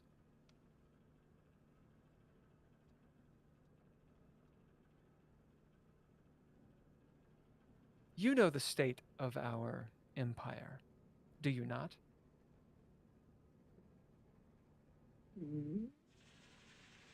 Who answers? Who is she addressing? Is it just to all of us? I thought she was looking at Clem. It's one of those things. All right. I'm gonna bid take charge. So you're taking charge. Okay. And I would like to bid a trait code switch. Okay. What are you going for? I've listened to their speech patterns and stuff like that, and I'm gonna say, you are different than our culture, and my culture, the oldest, reigns because they are the most wise. And now I can see that within an incredible queen like yours, that we are just to be humbled by the tasks that you have given to us, or will give to us, hopefully, because we are not what we seem.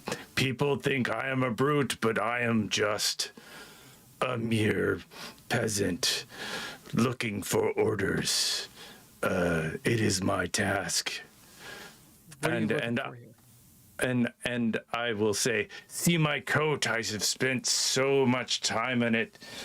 And the designs, I'm an artist, but I make so much noise. And like, as I do that, like, she could see that I've spent some time on my coat of arms. You do the Jurassic Park thing where you're like, you're like drills come out.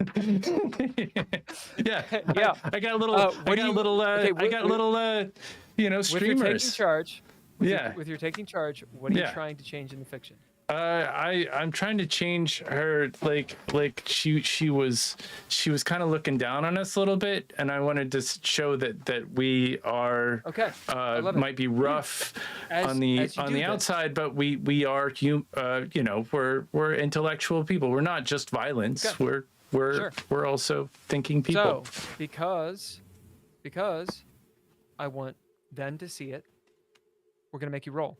Let's say Okay. it's a threshold of 1. So it's meet it, beat it. Okay. We're gonna say that this is men's. Actually, no, fuck that. We're gonna say it's animus. Because Whoa! this is the spirit of the group.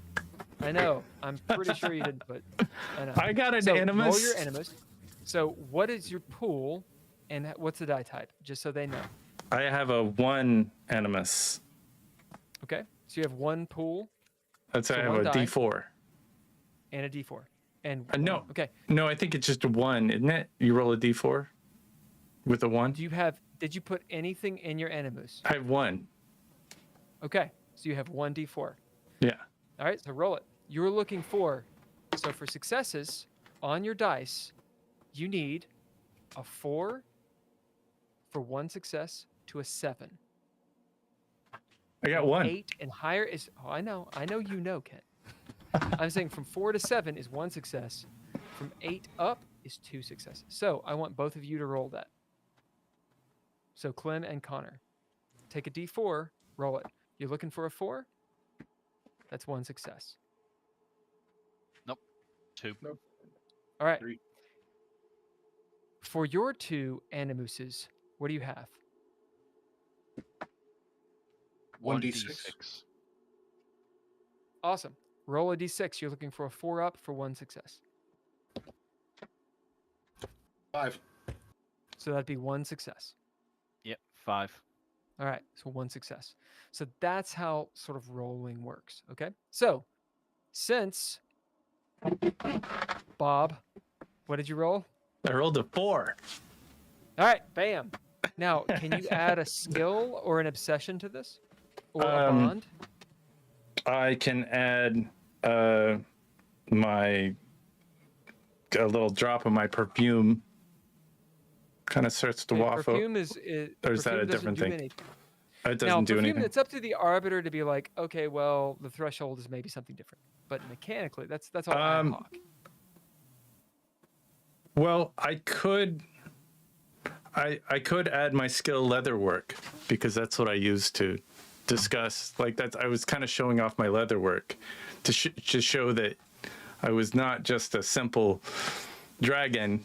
Sure, but, sure. But I In that case, that would mean you have 3 successes. yeah, So 3 successes. 2 for the Yeah. skill and 1 because of the roll.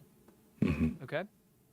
All right. So as she kind of looks down, she sees your Queen Helena sees your leather work and the fact that obviously you are very skilled at what you do. She says that as much. I see that you are skilled at what you do. She'll look over at Clem. Your compatriot, your rather large reptilian compatriot, has proven himself. What of you?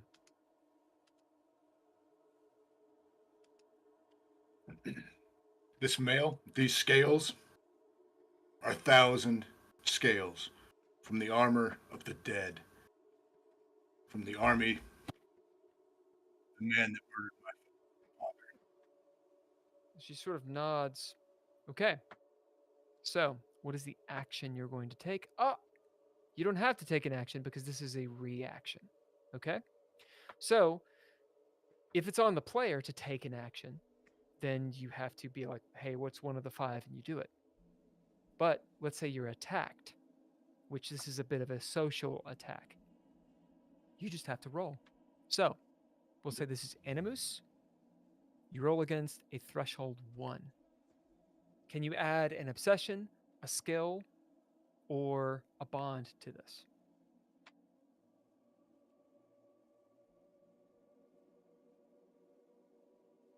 Or is there something that would reduce that down? Although I want you to roll just so you get the feel for rolling. Yeah. I was thinking I could give her my brutal gaze while I did it. Sure. I That's love not it. really going to help. I mean, story-wise. I mean, it makes her stop. That's an ability that makes sense of, hey, look, move on. That would make sense for a queen, right? I can also add my obsession of death. Okay, how does that apply? In the 1,000 people that I murdered to make my armor. I love it. I love it. So your obsession, so that gives you, what does obsession give you? +1. +1. So you are already succeeding.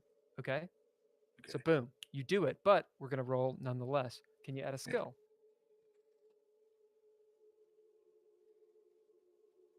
I don't think those apply. Okay. So go ahead and roll your animus.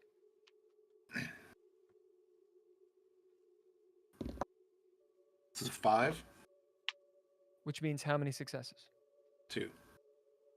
1. Right. Oh, 2 total. Okay. 2 total. 2 total. Right. Yeah, exactly. So meet it, beat it. As she looks at you, seeing this chainmail, nodding. You know, we'll say that. So this isn't in the rules. I'm trying to figure out degrees of success thus far in the rules. But you'll note, Clem, you see the queen. She obviously, she's quite young, maybe in her 20s, right? It's kind of hard to tell with Denna. They're a different race. Yeah, they all look the same. You don't know. They're literally a different race. Okay. All she Denna doesn't look the very same. old.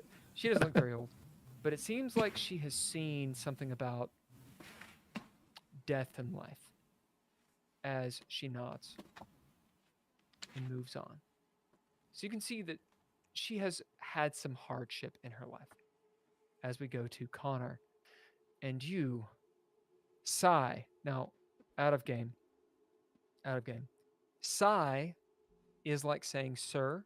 It is an honorific.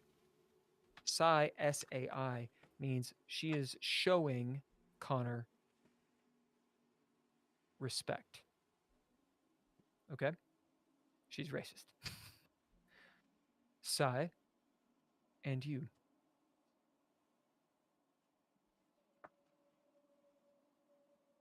I measure my talents by the company that I keep. For who else do you know in this land who is accompanied by 2 such distinguished in stature people such as these? I love it. Okay. Because I want you to roll just to get a feel for it, roll Animus. Threshold is 1. Okay. Now, Bond. I'll use Bond because Clem's included. Sorry, Bob, but Clem's my favourite one, clearly. So you get an extra die. Extra. Roll an extra die. Oh, wait, I do okay. smell So kind of bad. The reptile does smell bad. It's I animus. have the smell. Yep. I'm just looking at my abilities. No, skill is teaching, so it's not relevant. Piety. No, It's I'll up to just roll you. my 2 dice. It's up to you how you do it. Okay. Yeah. Roll your 2 I dice. haven't got any. Oh, 5 and a 1, so that's 1 success. Correct. Boom. And that's all you need because it's meet it, beat it. As the queen nods, as she stands, she raises her arms. Then let it be known that these 3 will be our champions to find Theurgic in this world, to find knowledge once again. As the room quakes just ever so slightly, the chandeliers, they all sort of look. She pauses for a moment, collects herself. My champions, when you return, depending on your return, the state of which you return, the more you bring, the more knowledge, the greater the Theurgic, the greater the reward.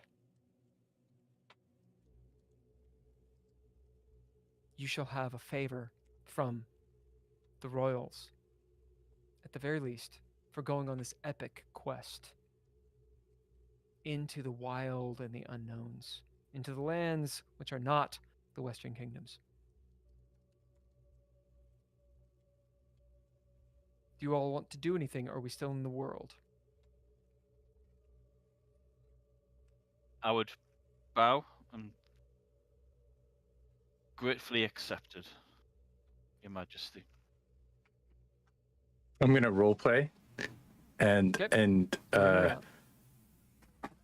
out. say because just building off what we had and look over at Connor and say, are we all supposed to do that? Is that for everybody or just you? I see the thumbs up and I'm like, I'm gonna bow too. Quick, Clem, bow before she sees you not bowing.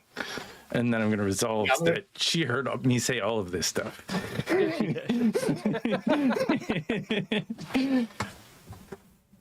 Yeah, I'll take the role play action too. Okay. Bump my chest a couple of times, give the bow. Your Grace, you will not be disappointed. And then turn to leave, and that's how I'm gonna. Do you resolve the curse? Yes, I'm gonna resolve the curse by when I turn to leave. I'm gonna bump into Darius. I love The it. guard that was mad at me. As Darius, we'll say this is not in the game. I don't know why I'm pulling this mechanic. There's a thing called a fate roll. Oh yeah, Fate I roll. know the fate rolls. I think a fate roll actually applies in this game. I think it's such a good idea. So Yeah, a fate I roll like the is fate this. roll. Anyone that is not you, it can roll. So in the group, anyone who is not the person involved or the people that are involved can roll.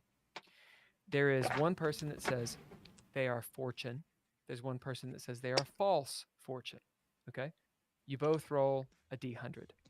Now the arbiter determines the stakes. So whoever is highest wins. This is how it works. Fortune. I'll let Connor decide. Easy. False fortune is this. Darius becomes a bit of a villain. Okay? He's someone who, since you've knocked into him, it's not right now. He's not like a big baddie or anything, like the crime boss, whatever, overlord. But he's someone who begins to work against you. He does not want you to succeed. That's false fortune. You have offended him. And he's petty, and it's gonna get in him. And somehow, in the fiction, that will come out. That's false fortune. Fortune, you actually come off a little better. The fact that this guard is in your way, you are an adventurer, and it actually makes you look better. Okay? So, who is fortune? Who is false fortune? I'll go for false. Okay. Roll d100s. Uh-oh. I got more than 50. 70 here. Oh, so you win. I got False more than fortune. 50. Now, in Dreadlore, you have like rerolls and everything. In Fate or in Curse, you don't. So, as Clem, you knock into this guy. He actually falls. Like rolls and like hits someone. Maybe they spill their wine on his face. Psh, people laugh as he gets up, and you just see in his eyes, Clem, this guy's your enemy. As he melts off into the shadows. Can't do anything about it. So that's part of the fate roll. Part of the fate. That guy, some way down the way, he's going to shit in your Cheerios. I love it. You get an XP for that because it's very cool. Okay. Last moments, because I know you guys gotta go with your time. As you leave, in very much a similar fashion that you saw before, you are paraded down this time, though. Celebrated. Men, women, anything you can imagine, flaunting themselves at you, throwing incense and rose petals and all sorts of things as you guys are paraded out of the upper echelons of Coblix into the mid city. The gates open with triumphant march, trumpets blasting as you guys go into the lower ward. You're on the royal road. Now it's cobblestone. You note to the left where Gowrim's place is. That's where you were waiting before. The theater bit is still going on. It's like they just keep on doing it throughout the day. Same show over and over and over. You know, there's a tip jar. You're throwing in coins and shit. You notice that one dude still there, that musician. He catches your eye. Whoever wants to catch his eye, he catches your eye. He does seem important, not necessarily. He seems important. He's like maybe playing some craps, some gambling game with people, as he just happens to note you guys. Hey, I will take charge. Okay, so we're out of the world on you. And I'll walk over to Ichabod, and I'll say, and I'll drop like a little, like I've got this little leather working thing that I, you know, I'm just gonna rip him off a little piece of my leather and say, you seem important. As what do you want? that, Why'd you look at me? And I'm gonna say he takes. Go ahead. One, you get an XP just for diving in directly into the plot. Boom. As you, the rest of you, let me pause you really quick. What are you other two doing as this is happening? Shaking my head in despair once again. What about you, Clem? Yeah, I'm going to take the do nothing action, other than make I sure love I'm it. not too Do far nothing away is from him. great because you do have to take an action, so that actually lowers the threshold by 1. Very good. Connor, what action are you taking? Since we're in a round, you have to take an action. Doing nothing. Okay. Boom. You guys are at 0-0. Excellent.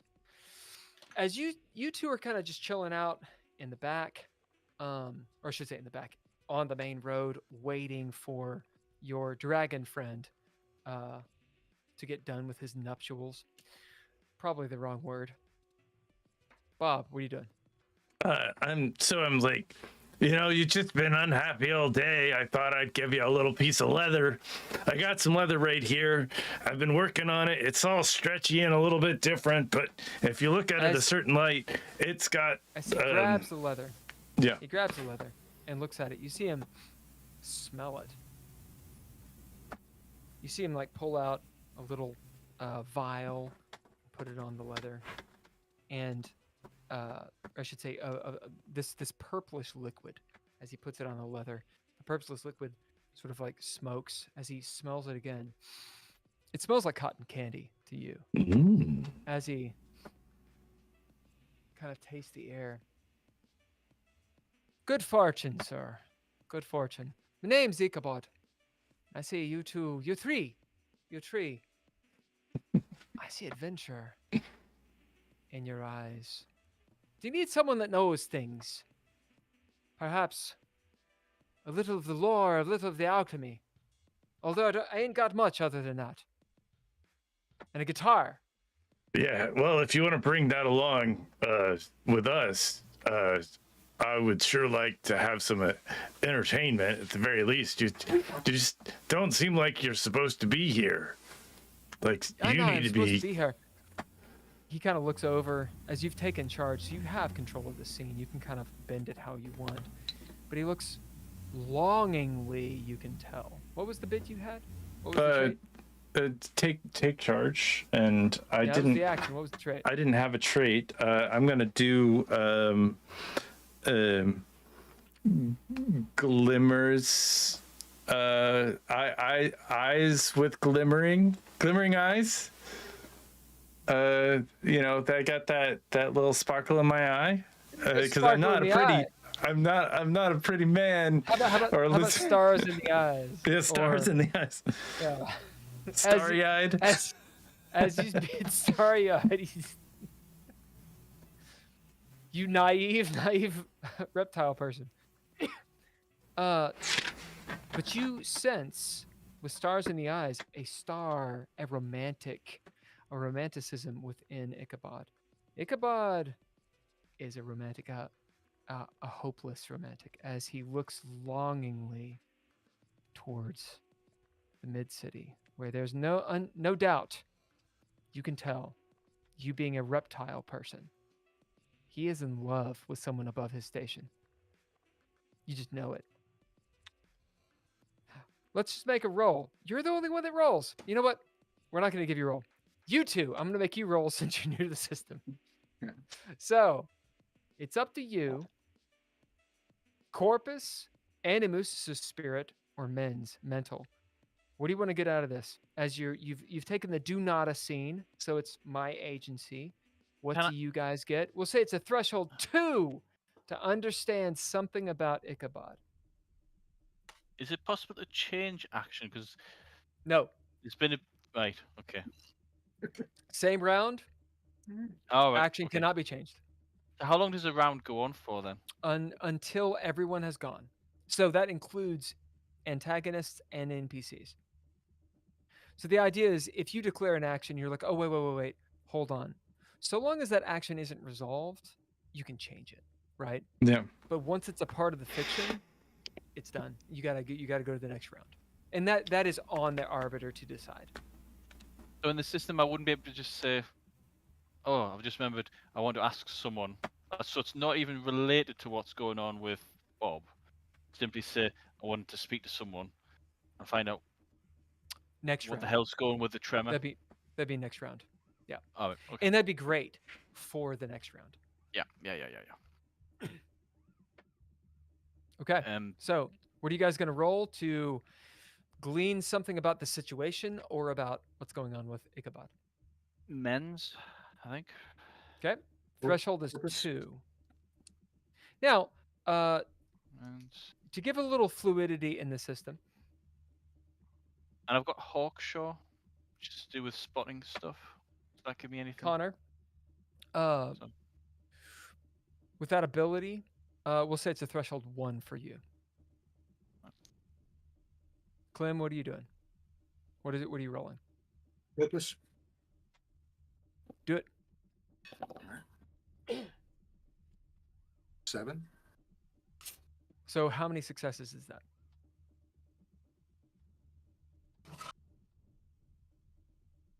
So 4 to 7 is 1, and 8 up is 2. So that means on any dice or any die, you can gain 2 successes, right? Unless it's, not a D8. All right, so 1 success, can you add a skill or a threshold? I'm sorry, a skill or a bond or an obsession?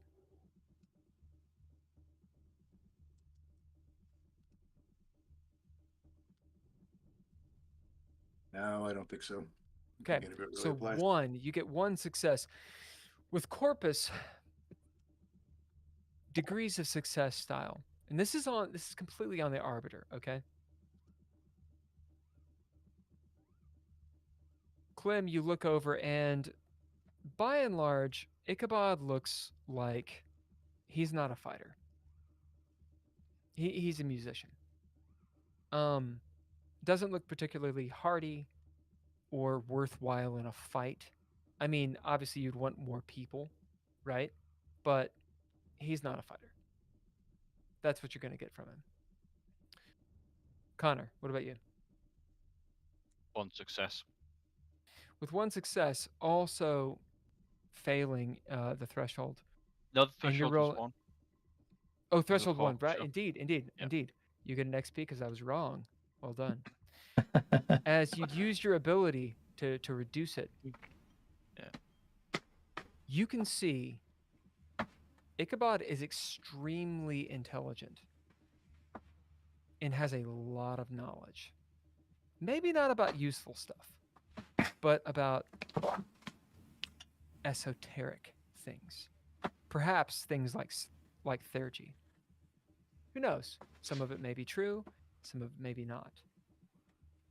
As a reaction, Okay. can I just tap Clem on the arm and say, I Just think we need behavior. him. That is a think behavior. we- You can just keep doing it. I think we need him. The one who's talking to Bob at the moment. Doesn't look like much good in a fight. We need to find something. You can't find things with a sword.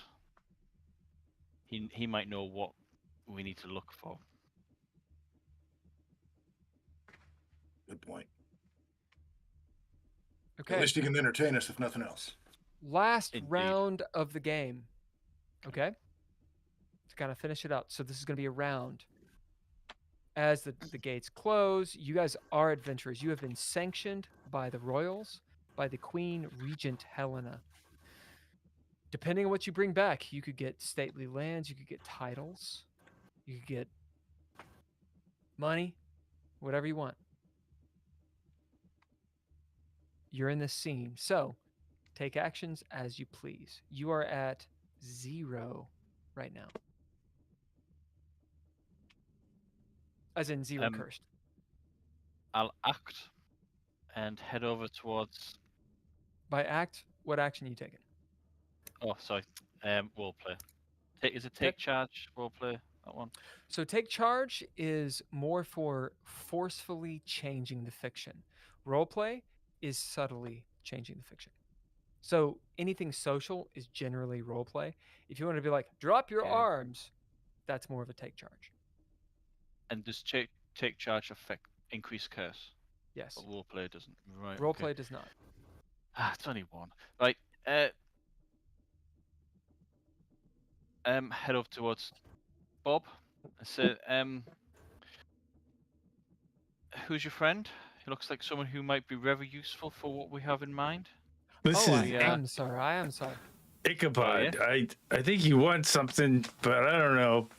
I think he's smart, like real smart, like smarter than me smart.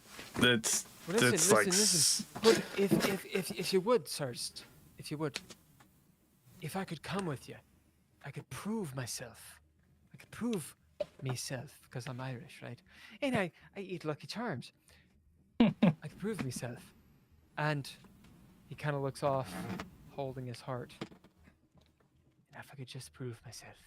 I'm gonna bid do nada, and sit here and like look and imagine this guy sitting on my shoulder, like, and like stars like flickering around, and like, you know, all different types of marshmallow flavors, because I'm into perfume, I guess. And I'll just like open my like little perfume vial for a second As and put it back in. you smoke your crack pipe, and you'll find us at Port of Call. All right. Everybody else? Glance back to Clem. Wait for a nod, and then if he nods, turn to. It's up to you guys. Well, I'm going to take the Intently. roleplay action. Yeah.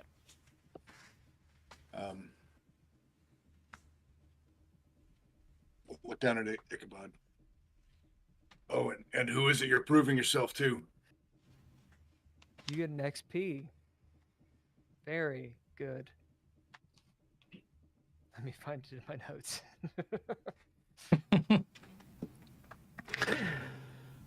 Sir. The Lady Bismarck. Have you seen her? Now, on the roleplay action, you can bid no, a everybody trait froze if you want. just before I saw that it got the name. Oh, did it? Yeah, sorry. Yeah. I've frozen. You're I not freeze? frozen. You look fine to me. Oh, good, good. Yeah, I think it was on my side. Everybody froze for a second, like right as Oh. you were saying the name. As he says, the Lady Bismarck. As he says, now, on the roleplay action, you can technically bid a trait if you want to change something socially, roleplay wise. So keep that in mind. I'm not saying you have to do it, but you can. Okay? As he says, oh, sorry, the Lady Bismarck. You hear some people kind of snicker. She's like, fuck you! And how do you plan on doing that with Such dainty little hands. These dainty hands, as he does like a maneuver with the guitar. I'm going to leave it at that. As it's impressive. He plays a song that makes you realize he's a bard. As he I'm All right. telling you, Come son, along then. I can see the future. She'll be mine in the future. I just got to prove myself right now. You could prove Right. yourself to us now if you can explain, if you know, the tremors beyond the wall. So we have a take charge action, which does increase curse. Resolve this, and we'll go to the next part.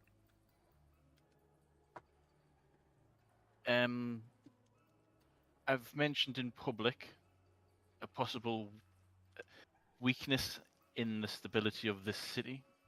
People who've overheard it, they'll be ashamed because obviously it's their city, it's the best city ever.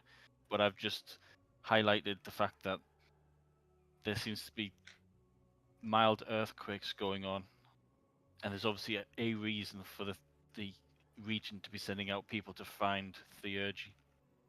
I like the idea, playtest wise, that anyone could resolve the curse. What do you think, Miller? Well, Because it was your take charge. It was your take charge. But that's a good resolution.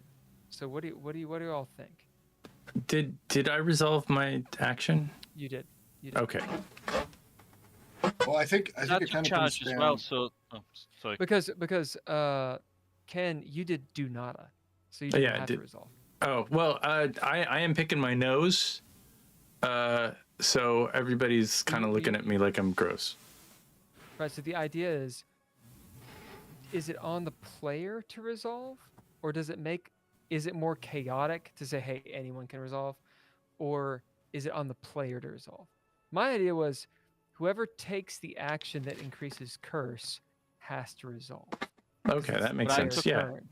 It's their Yeah. turn, and they can take suggestions. Yeah. What do you all think? I think if you take suggestions, that's metagaming.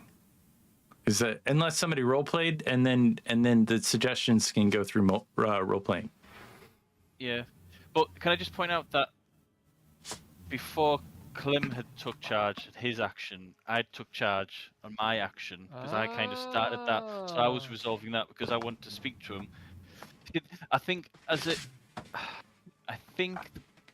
as feedback more than anything else, Please do. with the system that you've got, the order of things is chaotic. So I might start something and then another player then has their action Finishes before it. I resolve my action, which is natural flow. But it means that what I had in mind is completely derailed, So you know which what? is fine. Maybe what's better is at the end of the turn, at the end of the round, there is a resolution. So at the end, there's one resolution. That might be interesting. What do you all Yeah, think? well, yeah. Here's kind of what I was thinking, because the initial way you presented it is we all of us decide what our actions are going to be, and then those actions resolve. Yep. And then so at the end of the round, then however many curses we built up needs to be resolved, and that could go like to the individual players, and if that individual player doesn't have anything, then it can go to the party, and then if they don't have anything, then it can go to the arbiter. I like that. I like that idea. That idea of it's up to the arbiter to be the booking keeper. So they're like increasing tallies, decreasing tallies. It's not on the players at all. And they say, okay, you need to resolve this many times. I kind of like that. Okay, so. Or instead of this many times, you could say one time to a larger event. Sure. To like a larger curse level. Yeah, interesting. Okay, so in this specific encounter, you're all where you are, a curse needs to be resolved. Okay? You have Ichabod, who said what he said.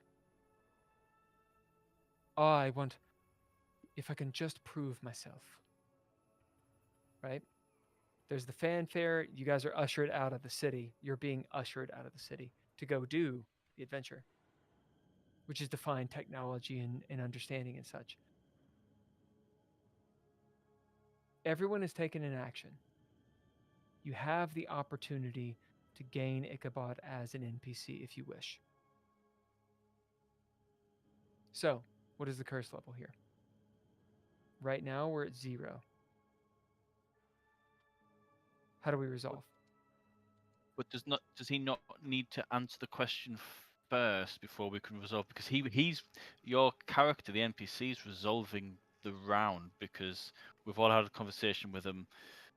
Klim's gleaned some information, but I've asked him directly, what can you tell us about the tremors? The tremors. Okay. I love that. So, are you going to resolve this curse, or am I? Ergo, is it a darker thing that he says, or is it the thing I have written down? I take that.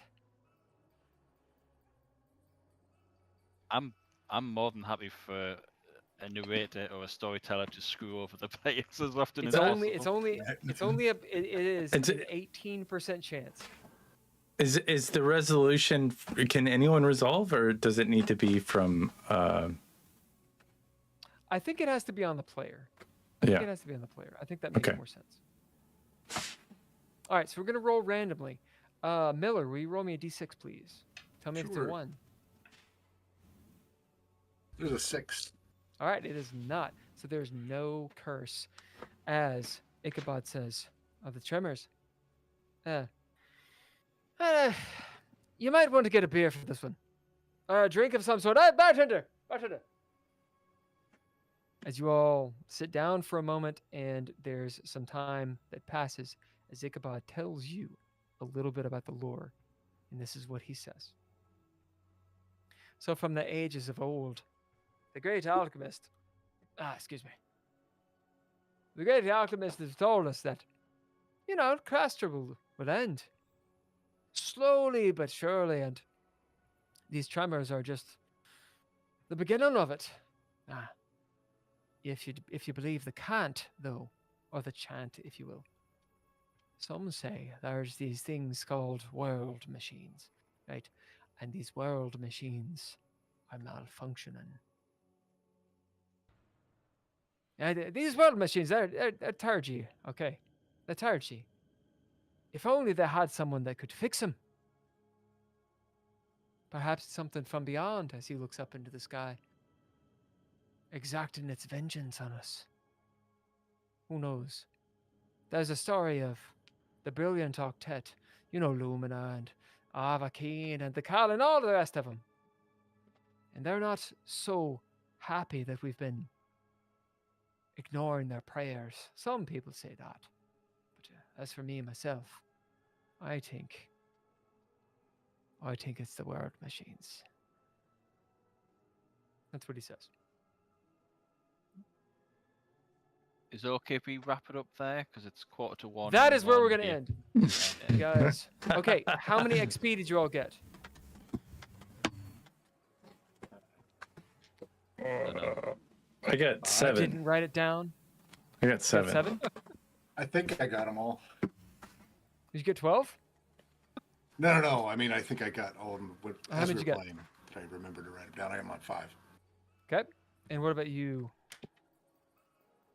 John? I think maybe 3 or 4, something like that. This is very good because the idea is 12 XP is like 2 to 3 sessions.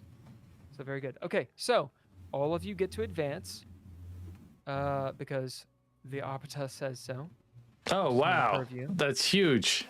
We get one more. That means that we can add more to our mens or animus or corpus. Yeah, so what it means is this. You get to boost one of your die types, so on your aspects, or add 1 to your pool of one of your aspects. You can also gain a trait, gain a skill, gain a bond, or gain an ability. So mark that down, and assuming we go into the next. And how many traits do we start off with, just so they can keep You have that? 7. You have 7 that you have. So if you gained have a a trait, even maximum- if you didn't write it down, you can have 8 traits. Correct. Is You that can have a correct? maximum of 24. Yeah. That's how many you get. All right. You guys, thank you very much for playing. Yeah, it's awesome. And for staying up late and all that stuff. I hope it was fun. I would love to hear your feedback later. Yeah, I'll probably drop some in the channel. Awesome. In the Discord. So there is an adventure. Obviously, this is the session 0. That is about 4 sessions. So if you guys want to play, we can figure out a time and such. If you don't, it's totally cool. Regardless, thank you. Yeah, thanks for running. It was pretty fun. Good. It was good fun. Ken, you want to lead us out? Well, go ahead. Did Shoggoth not put in a message that he had some feedback? It came up in the top right-hand corner. Oh, I did not see it. I think we're wrapped now. Well, Shog. we'll work that out in a second, and I'll just get us to not stream. This has been an Indie RPG live play. Thanks all lowercase letters for the music, as well as Mr. Interrupt, Couchfire Media for the production, Torreblade Productions for whatever it is they do. Thank you guys for being a part of this, because that's awesome. That's all I got. For running. Yeah. Cheers. Thank you guys.